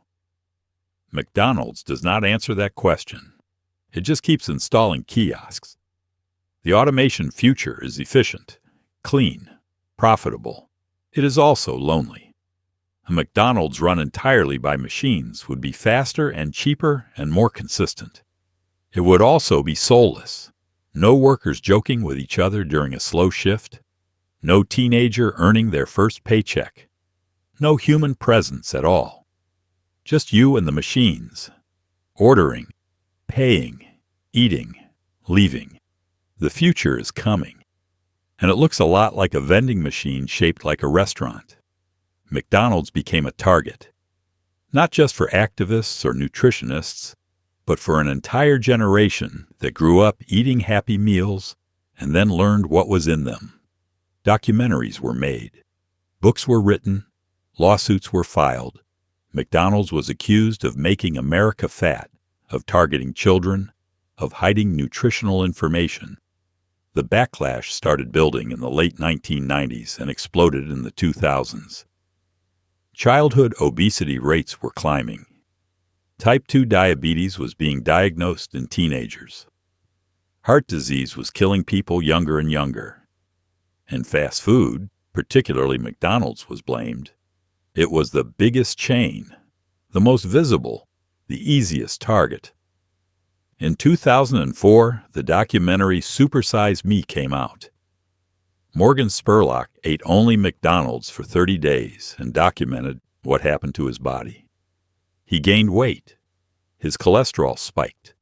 His liver showed signs of damage. Doctors told him to stop. He looked and felt terrible. The film was devastating. It painted McDonald's as toxic, dangerous, a slow-motion poison delivered through a drive-through window. McDonald's responded by eliminating the supersize option. It added salads to the menu. It started promoting healthier choices. But the damage was done. The film had shown the world what everyone already suspected. Eating McDonald's every day would destroy your health. The company tried to argue that nobody was supposed to eat it every day, that it was a treat, an occasional indulgence. But millions of people did eat it every day because it was cheap, because it was convenient, because it was everywhere. The lawsuits followed. Parents sued McDonald's on behalf of their obese children. The argument was that McDonald's had marketed directly to kids, that it had created a generation of customers addicted to high-fat, high-sugar, high-sodium food, that it bore responsibility for the health crisis. The lawsuits mostly failed. Courts ruled that individuals were responsible for their own food choices, but the lawsuits kept the pressure on. They kept McDonald's in the headlines. They kept the association between McDonald's and obesity alive. Books like Fast Food Nation by Eric Schlosser expose the inner workings of the fast food industry. The factory farming, the meat processing, the labor practices, the marketing strategies aimed at children. McDonald's was not the only chain criticized, but it was the most prominent. It was the symbol, the villain, the face of everything wrong with American food. McDonald's tried to adapt. It hired nutritionists. It reformulated recipes. It reduced sodium and trans fats. It added calorie counts to menus. It promoted fruit and yogurt and salads. It partnered with health organizations. It ran campaigns about balanced lifestyles. But none of it changed the fundamental product. The core menu was still burgers and fries, still high in calories, fat, and sodium, still the food that was making people sick. The health backlash was not entirely fair. McDonald's did not force anyone to eat there. It did not hide what was in the food. The nutritional information was available. People made their own choices. But McDonald's had spent decades marketing to children, creating brand loyalty before kids were old enough to understand nutrition, building habits that lasted into adulthood. And when those habits led to obesity and disease, McDonald's could not just shrug and say it was not their fault. The backlash changed McDonald's, made it more defensive, more careful, more aware of its public image. But it did not fundamentally change what the company was. It was still a fast food chain selling cheap, unhealthy food to millions of people.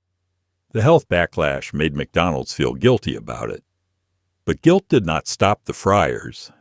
It did not close the restaurants. It just made everyone a little more uncomfortable about what they were eating. And that discomfort never quite went away. McDonald's knows you miss the old days. It knows you want the Szechuan sauce from 1998. It knows you remember the fried apple pies that burned the roof of your mouth. So it leans into nostalgia. Limited-time throwback items, retro packaging, commercials that tug at your heartstrings. The nostalgia strategy is deliberate. McDonald's has decades of cultural capital. Generations of people grew up eating there. Those memories are powerful. They are tied to childhood, to family, to simpler times. McDonald's knows it cannot compete on quality with fast casual chains. It cannot compete on health with salad places. But it can compete on nostalgia, on the feeling of walking into a McDonald's as a kid and feeling happy. The Szechuan sauce incident was a perfect example. In 2017, the animated show Rick and Morty mentioned McDonald's Szechuan sauce from a 1998 Mulan promotion. Fans went crazy. They demanded the sauce back. McDonald's, seeing an opportunity, announced a limited one-day release. The company severely underestimated demand. Locations ran out in minutes. Fans rioted. Police were called. The whole thing became a disaster. But it also proved a point. Nostalgia sells. People were not rioting because the sauce was good. Most of them had never tasted it. They were rioting because it represented something from the past, something lost, something McDonald's was dangling in front of them like bait. The company learned from the incident. It brought the sauce back in larger quantities. It sold out again. Nostalgia was a gold mine. McDonald's started rolling out other throwback items. The McRib, always a nostalgia play. Limited time offers of discontinued menu items. Retro Happy Meal toys. Vintage packaging designs. Commercials featuring footage from the 80s and 90s. The message was clear.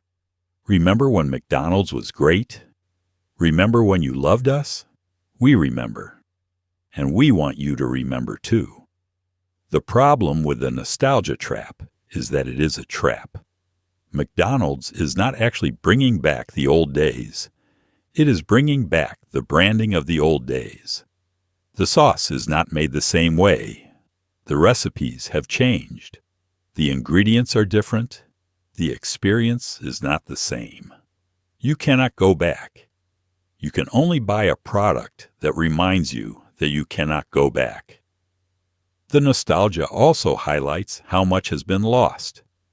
Every throwback promotion is an admission that McDonald's used to be better, that something was taken away, that the company knows it and is willing to briefly give it back if you pay for it.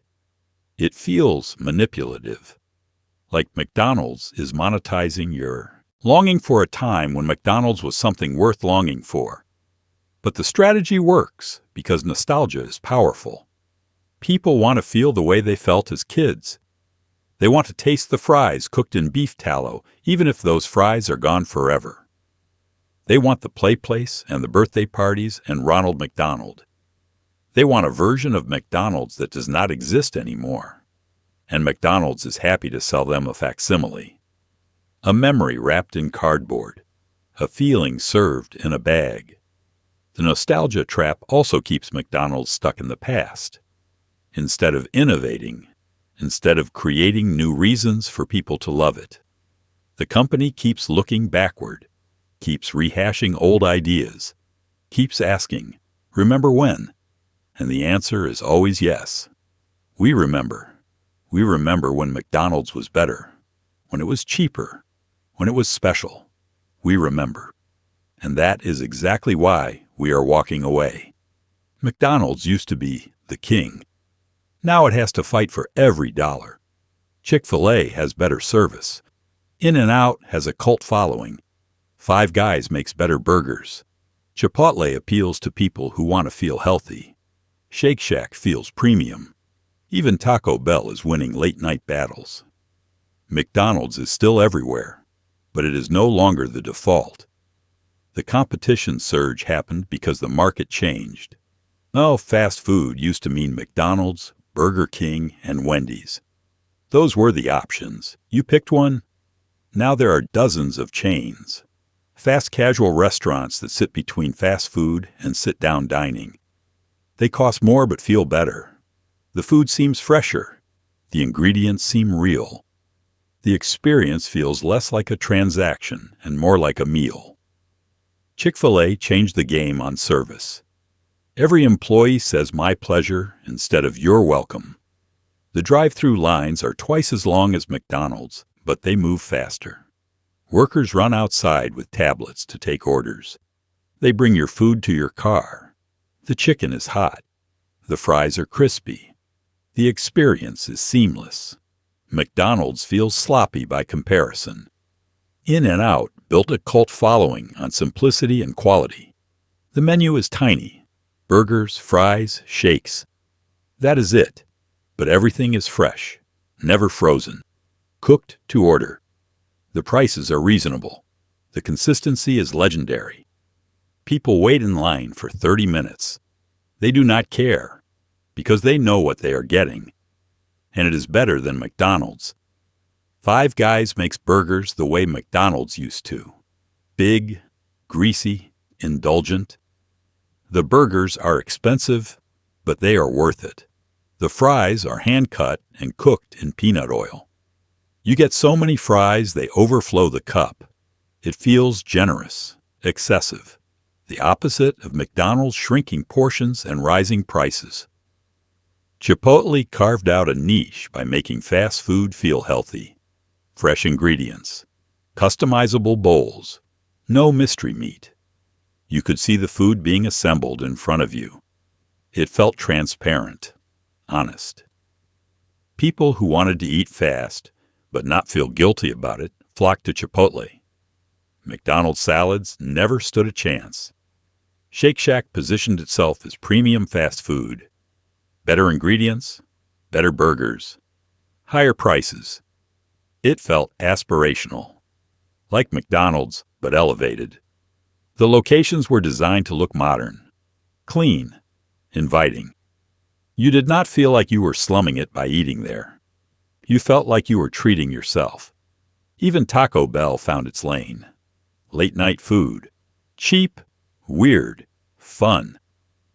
Taco Bell stopped trying to be respectable and leaned into being the place you went at midnight when you were drunk or stoned or just wanted something ridiculous. McDonald's tried to be everything to everyone. Taco Bell knew exactly who it was for, and those people stayed loyal. The competition surge forced McDonald's to make a choice. It could compete on quality, but that would mean raising prices and losing its core advantage, being cheap. It could compete on experience, but that would require investing in location, staff, and service. It could compete on innovation, but that would mean taking risks. Instead, McDonald's chose to compete on ubiquity. It stayed everywhere, stayed cheap, stayed familiar, stayed safe, but safe is not enough anymore. People have options, they have choices, they have standards, and McDonald's, once the only option for millions of people, is now just one option among many. And increasingly, it is the option people choose only when nothing else is available.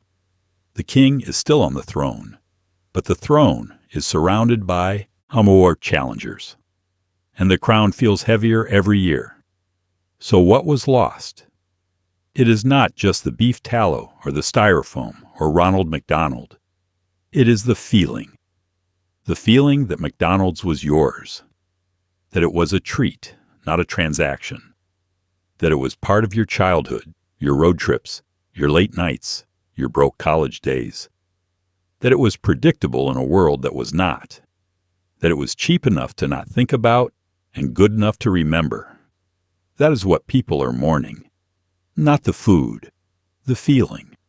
McDonald's used to feel special, not fancy, not expensive, but special in its own way.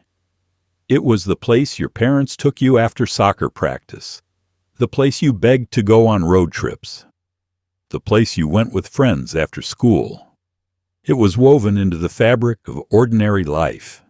It marked moments, celebrated small victories, provided comfort when you needed something familiar. The food was part of it, sure. The fries cooked in beef tallow, the fried apple pies that were lava inside, the cookies that came in a box, the birthday cakes shaped like Ronald McDonald. But the food was not the whole story. The story was bigger than that. It was about a time when McDonald's was not just convenient. It was communal. It was where you went to be around other people, to sit at a table and eat and watch the world go by. The play places were part of that feeling. They were chaotic and loud and probably unsanitary, but they were also magical. A place where you could run and climb and play while your parents sat and talked. Where you made friends with kids you would never see again. Where you felt free in a way that is hard to find now. The play places are mostly gone, and with them, the idea that McDonald's was a place to spend time, not just pass through. Ronald McDonald was part of it too. He was silly and goofy and kind of creepy if you think about it too hard. But he was also friendly, familiar, a constant presence. He represented the idea that McDonald's cared about kids, that it wanted you to be happy. When Ronald disappeared, McDonald's lost its humanity. It became a corporation, a brand, a logo, not a clown who showed up to your birthday party and made you feel special. The prices were part of it. McDonald's was cheap enough that it did not feel like a decision. You did not have to budget for it. You did not have to choose between McDonald's and something else. You just went. And you knew you could afford it. That accessibility was democratic. It meant everyone could eat there, rich or poor, black or white, young or old. The golden arches were for everyone. Now the prices have climbed, and the arches feel a little less golden. What was lost is harder to quantify than calories or profit margins. It is not something you can put on a spreadsheet. It is the feeling of walking into a McDonald's as a kid and feeling happy. The feeling of knowing exactly what you would get. The feeling of being part of something bigger than yourself. a shared experience, a common memory, a piece of American culture that belonged to everyone. That feeling is gone now, or at least fading. McDonald's is still everywhere, still serving millions of people every day. But it does not feel the same. It feels corporate, calculated, cold. The magic is gone, and people notice.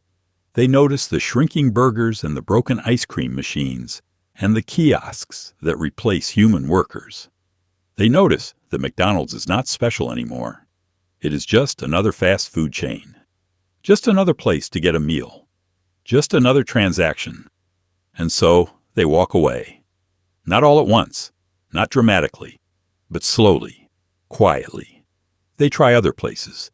They find new favorites. They stop going to McDonald's unless they have to. And one day they realize they have not been to McDonald's in months, maybe years, and they do not miss it. Because what they miss is not the McDonald's that exists now.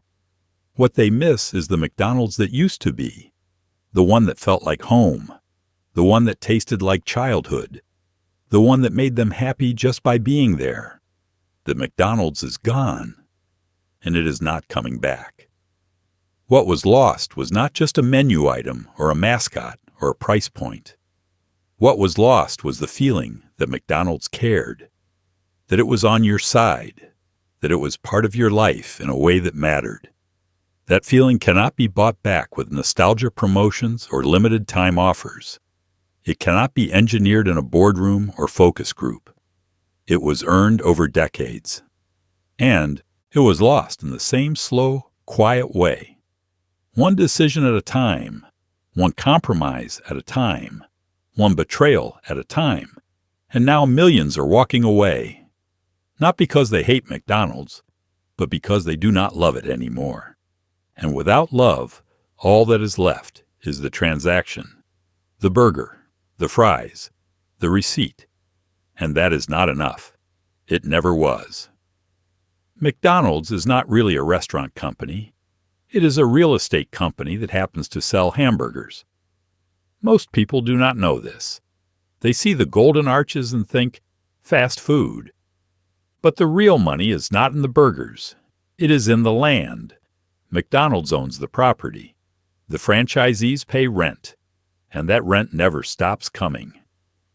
Ray Kroc figured this out in the 1950s. The original McDonald's model was simple.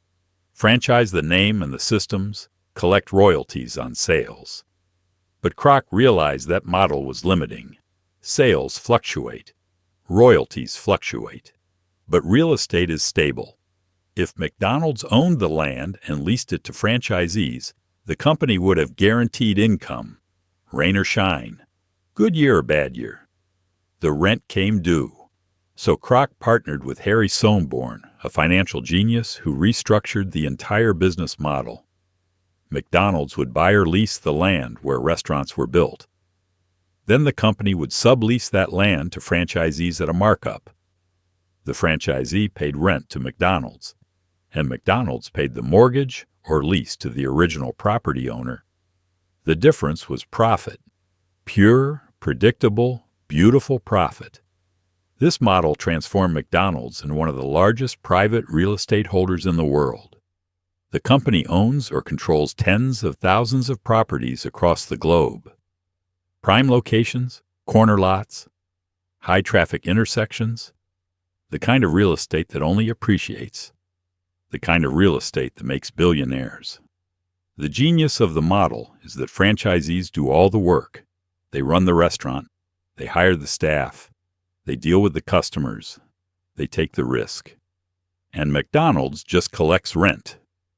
If the franchisee fails, McDonald's finds another one. The property stays valuable. The rent keeps coming. The company never loses. But the model also creates tension. Franchisees are not just paying royalties on sales. They are paying rent on property they will never own. That rent is often the biggest expense, bigger than labor, bigger than food costs. And McDonald's sets the rent. The franchisee has no leverage, no negotiating power. They sign the contract. They pay or they leave.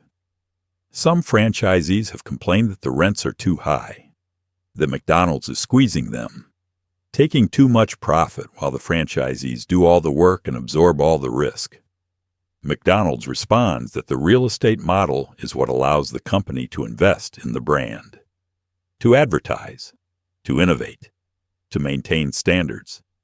Without the real estate income, there would be no McDonald's. The real estate empire is brilliant and ruthless. It insulates McDonald's from the volatility of the restaurant business. Even when sales decline, the rent keeps coming. Even when customer traffic drops, the property values hold. McDonald's does not need to sell more burgers to make money. It just needs to keep collecting rent. This is why McDonald's can weather crises that would destroy other chains. The pandemic closed dining rooms, sales dropped, but the rent kept coming. Franchisees struggled, some failed, but McDonald's stayed profitable. The real estate model cushioned the blow. It also explains why McDonald's is so aggressive about location. Every new restaurant is not just a place to sell food. It is a real estate investment, a new stream of rental income. The company scouts locations years in advance, buys property before it becomes expensive, positions itself in the path of growth. By the time a neighborhood develops, McDonald's already owns the best corner. The real estate empire is the secret to McDonald's success. It is why the company is worth billions, why it survives downturns, why it dominates the industry. But it is also invisible to most customers. You walk into McDonald's, you order a burger, you eat, you leave.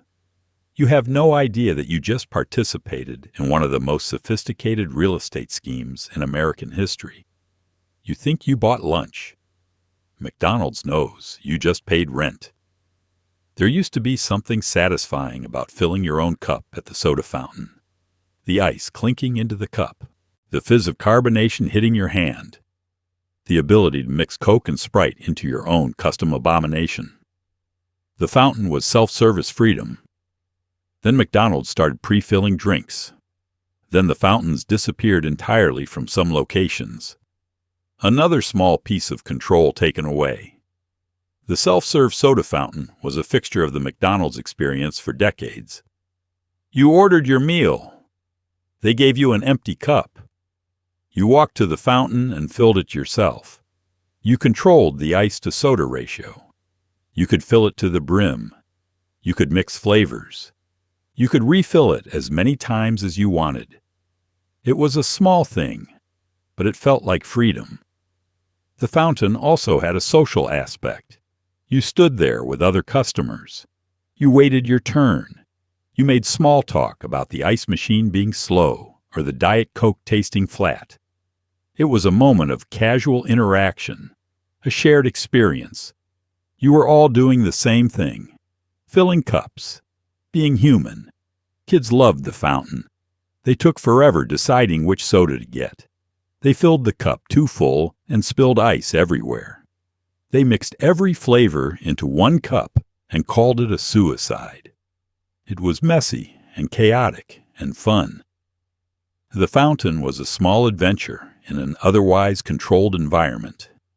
But McDonald's started changing the system. In some locations, employees began filling drinks behind the counter. You ordered. They filled the cup. They handed it to you. No more self-service. No more control. The company said it was about speed, about efficiency.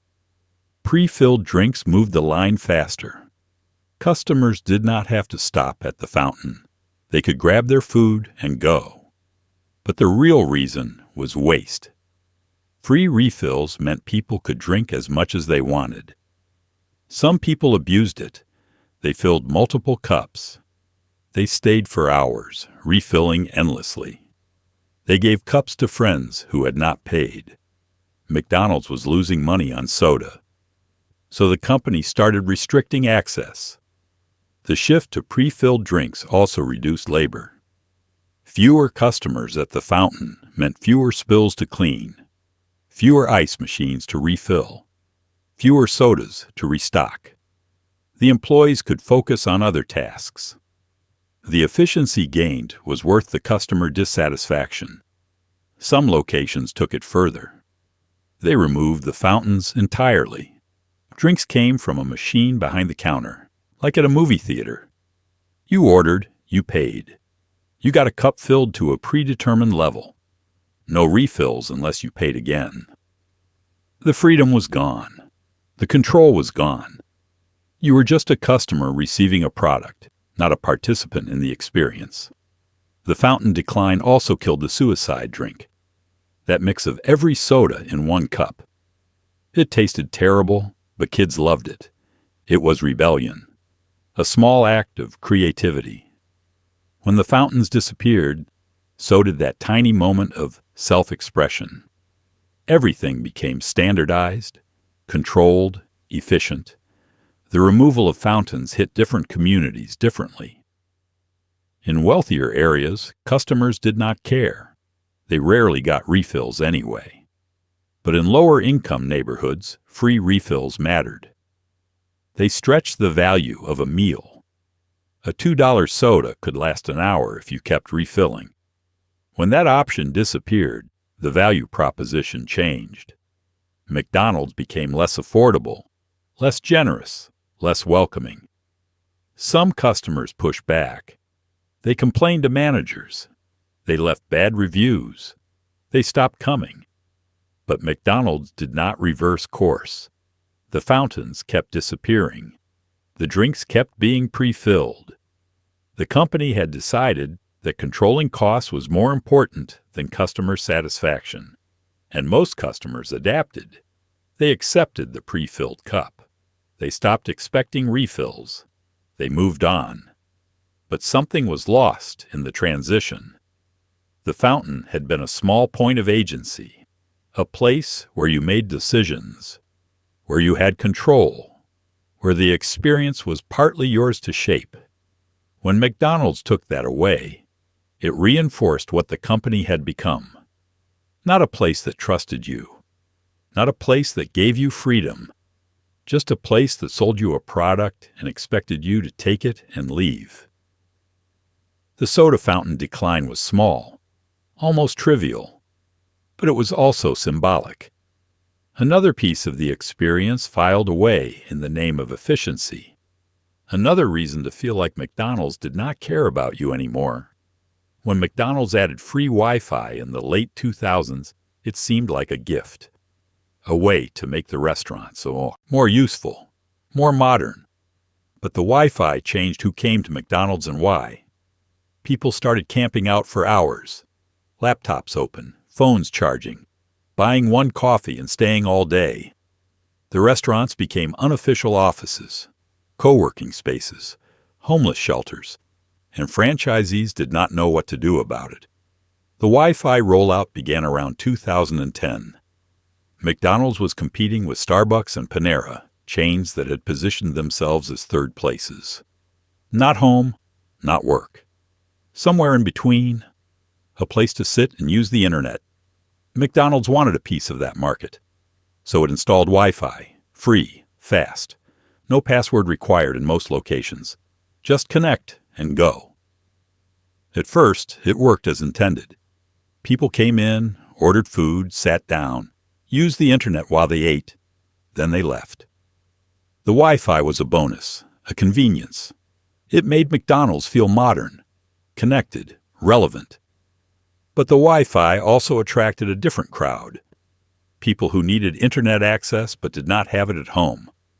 Students without laptops at school. Remote workers without offices. Unemployed people searching for jobs. They came to McDonald's because the Wi-Fi was free and reliable. They bought a $1 coffee and stayed for hours. Franchisees started noticing.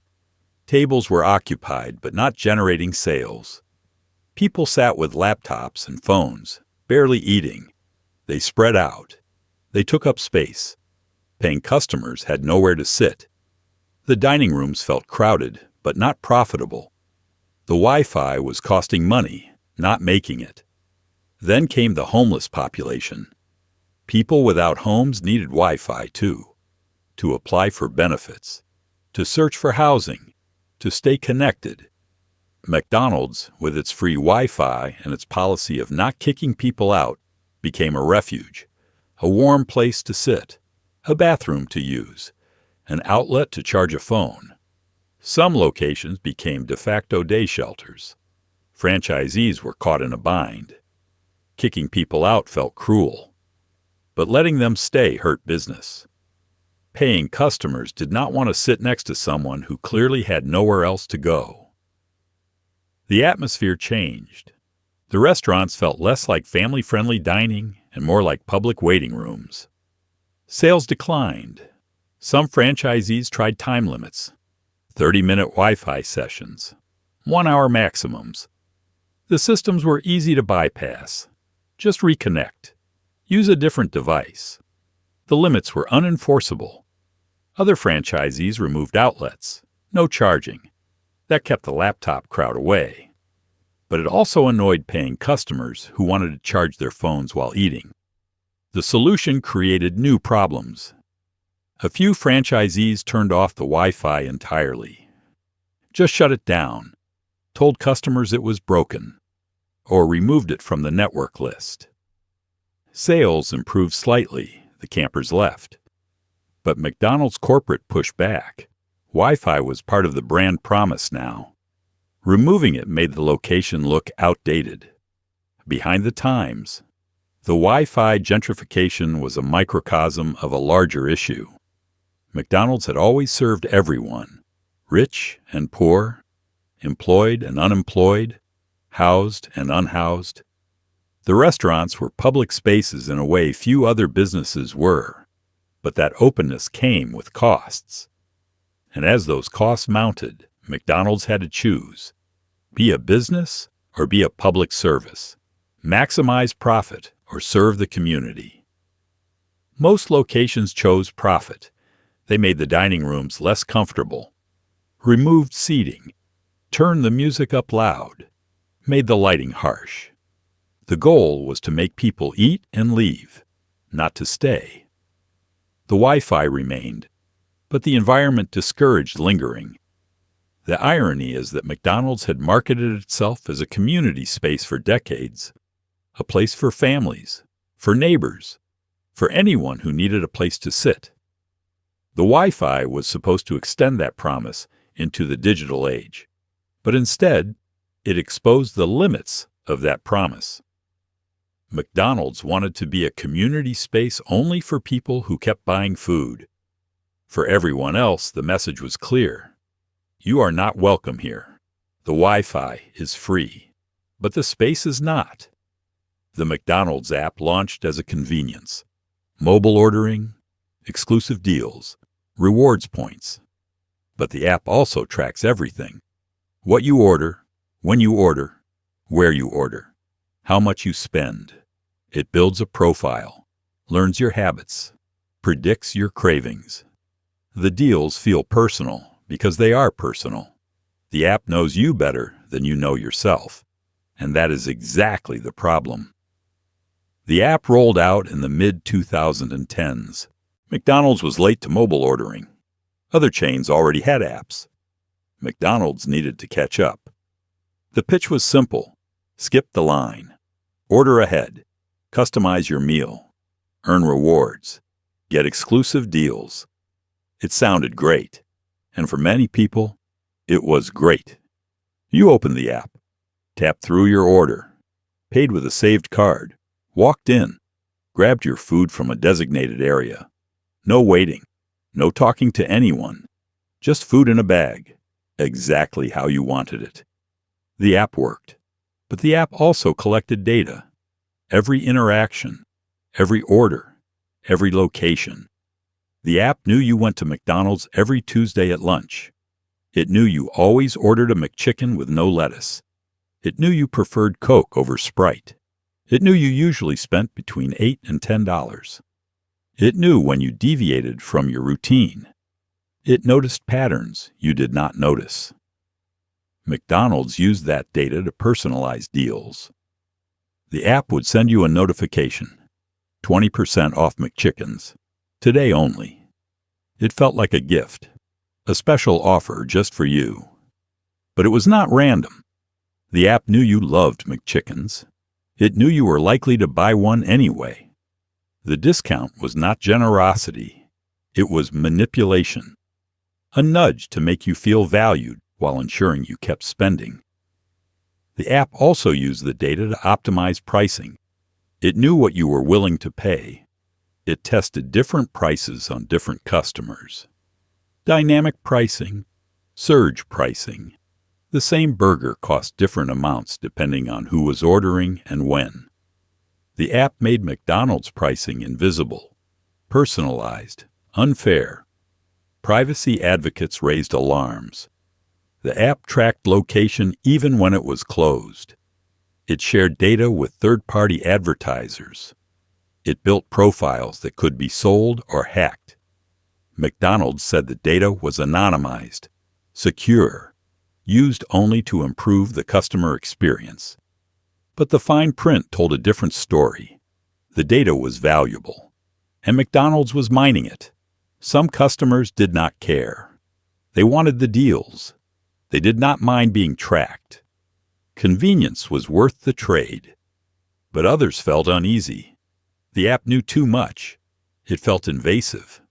Like McDonald's was watching, learning, profiling, turning every transaction into data to be analyzed and exploited. The app also changed the relationship between customer and company.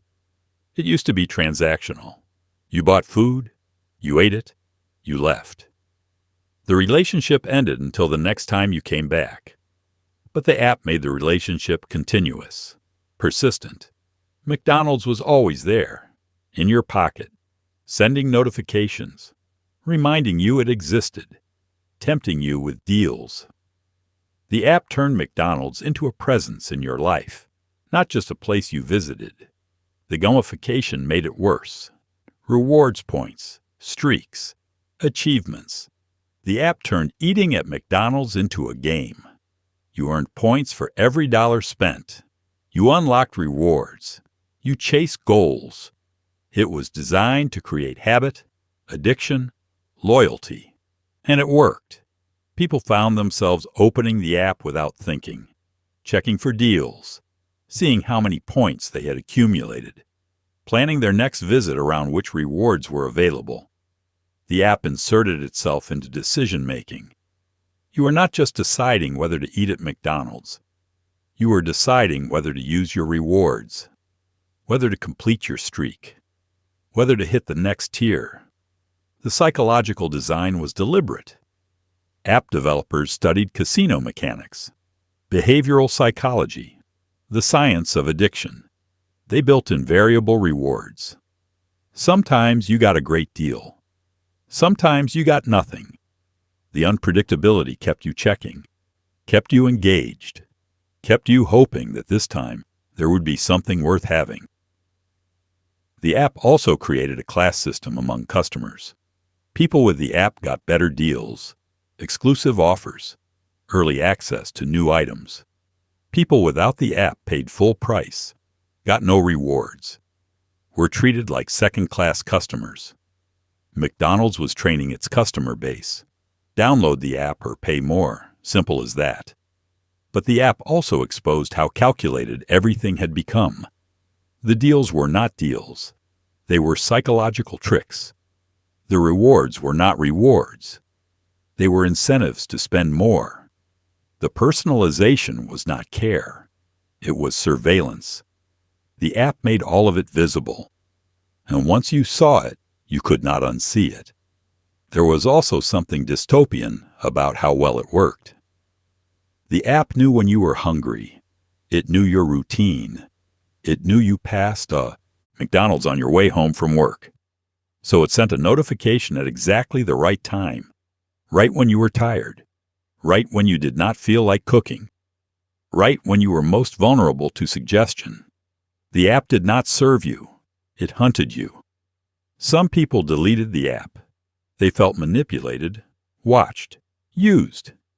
They went back to ordering at the counter, paying cash, staying anonymous, It felt like resistance, like reclaiming something that had been taken. But most people kept the app because the deals were real, because the convenience mattered, because fighting back against surveillance capitalism one burger at a time felt exhausting and futile. So they kept using it, kept getting tracked, kept feeding data into the machine. And McDonald's kept learning, kept optimizing, kept finding new ways to extract value from the information. The app was not just a tool for ordering food. It was a tool for understanding human behavior, for predicting it, for shaping it. The McDonald's app is brilliant and creepy. It makes ordering easier while making privacy harder. It saves you time while stealing your data. It gives you deals while learning how to extract more money from you. It is the future of fast food. Efficient, personalized, invasive. And once you download it, McDonald's knows everything. What you eat, when you eat, how much you are willing to pay. The app knows you. And it uses that knowledge to keep you coming back, whether you want to or not. The scariest part is not that the app exists.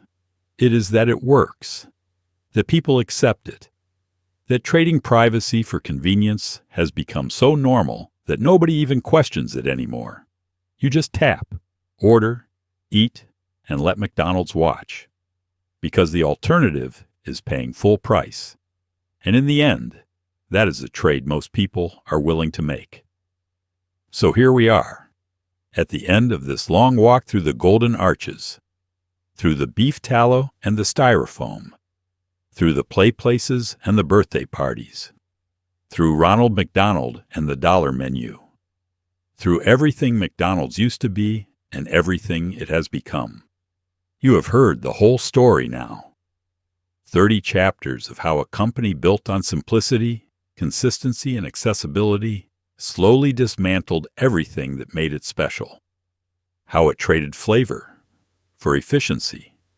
How it replaced humans with kiosks.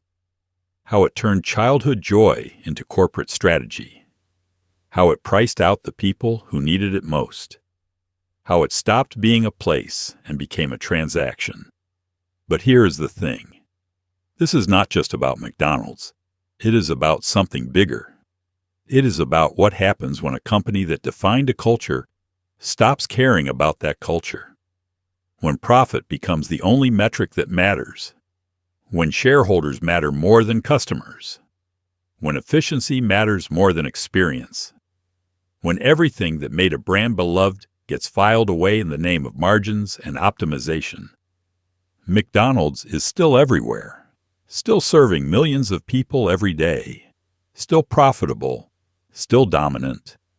But it is not the same, and the people who remember what it used to be can feel the difference.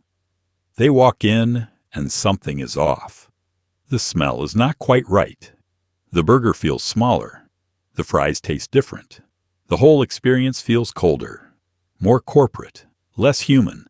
And so, they walk away. Not dramatically, not all at once, but slowly, quietly. They try other places.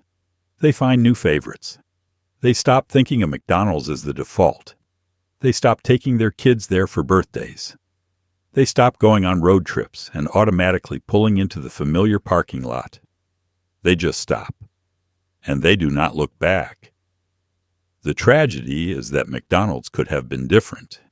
It could have stayed true to what made it great. It could have kept the beef tallow fries and just been honest about them.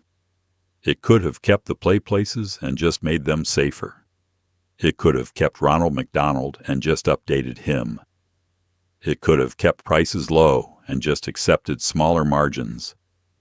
It could have invested in workers instead of kiosks. It could have valued experience over efficiency. But it did not, because at every decision point, McDonald's chose the path that looked better on a spreadsheet. That satisfied investors. That cut costs. That maximized short-term profit. And each of those decisions made sense in isolation. Each one seemed rational, defensible, smart. But added together, over decades, those decisions transformed McDonald's into something unrecognizable. Something that wears the golden arches but does not feel golden anymore. Something that still has the name but has lost the soul. This is not a story about hamburgers. It is a story about memory, about nostalgia, about the gap between what was and what is, about how businesses built on genuine connection can lose that connection one small compromise at a time, about how the things we loved as children do not always survive into adulthood, not because we outgrow them, but because they change into something we no longer recognize. McDonald's taught America how to eat fast, how to eat cheap, how to eat on the go. It created the template that every other chain followed. It changed the landscape. It changed the culture. For better or worse, McDonald's mattered. It was part of the fabric of American life. But somewhere along the way, it stopped being part of your life specifically. It stopped being the place your family went, the place you chose, the place you loved. It became the place you went when you had no other choice, when you were desperate, when you were too tired or too broke or too rushed to go anywhere else. It became the fallback, the last resort, the thing you settled for instead of the thing you wanted. And that is why millions are walking away. Not because McDonald's is terrible. It is not. The food is fine. The service is adequate. The prices, while higher than they used to be, are still relatively cheap. McDonald's is fine. And that is the problem. Fine is not enough. Fine does not create loyalty. Fine does not make memories. Fine does not make you drive across town. Fine does not make you bring your kids. Fine does not make you feel anything except vaguely satisfied and slightly disappointed. McDonald's used to be more than fine. It used to be special. It used to be yours. It used to be a place where you felt welcome, where you felt taken care of, where you felt like the company cared about more than just your money. It used to feel like McDonald's was part of your story, part of your childhood, part of your family. That McDonald's is gone. It is not coming back. No amount of nostalgia marketing or limited-time promotions or throwback menu items will bring it back. Because what was lost was not a product. It was a relationship. It was trust. It was the feeling that McDonald's was on your side. And you cannot buy that back. You cannot engineer it in a boardroom. You cannot optimize it on a spreadsheet. You can only build it slowly, over time, through thousands of small decisions that put people before profit, experience before efficiency, connection before convenience. McDonald's made different choices, and those choices have consequences. And the consequence is this. The people who loved McDonald's do not love it anymore. They remember loving it. They remember when it was special. But memory is not enough. Memory does not bring you back. Memory just makes you sad about what was lost. So they walk away, and they find other places. Places that make them feel the way McDonald's used to. Places that care about more than just moving them through a line as fast as possible. Places that feel human, that feel real, that feel like they matter. McDonald's will survive. It is too big to fail, too embedded in the infrastructure of American life. The golden arches will still glow on every highway. The drive-thrus will still wrap around buildings. The app will still send notifications. The company will still make billions. But it will do it without the people who once loved it. The people who remember. The people who wanted McDonald's to be what it used to be. Those people are gone, and they are not coming back. This is the insane truth about why McDonald's is not the same anymore. Not because the menu changed, not because the prices went up, Not because technology replaced humans, but because McDonald's stopped caring about being McDonald's. It stopped caring about what made it special. It stopped caring about you. And when a company stops caring, people notice. They feel it. They walk away. Millions already have, and more will follow. The golden arches still stand, but the magic is gone. And once magic disappears, no amount of money can bring it back. You just have to live with what remains. The memory of what it used to be, the sadness of what it became, and the quiet acceptance that some things once lost are lost forever. That is the story. That is the truth. That is why McDonald's is not the same anymore. And now you know. Thanks for listening, son. If this one hit you in a certain way, maybe hit that like button. Subscribe if you have not already. Drop a comment and tell me, what do you miss most about old McDonald's? What was the thing that made you finally walk away? I read every single one. And hey, we are on Spotify now too. Same stories, same voice, different place to fall asleep, to nostalgia and quiet rage. Link is in the description. Until next time, sleep well, dream of beef tallow, and remember, the past is never really gone. It just gets replaced by something cheaper. Good night.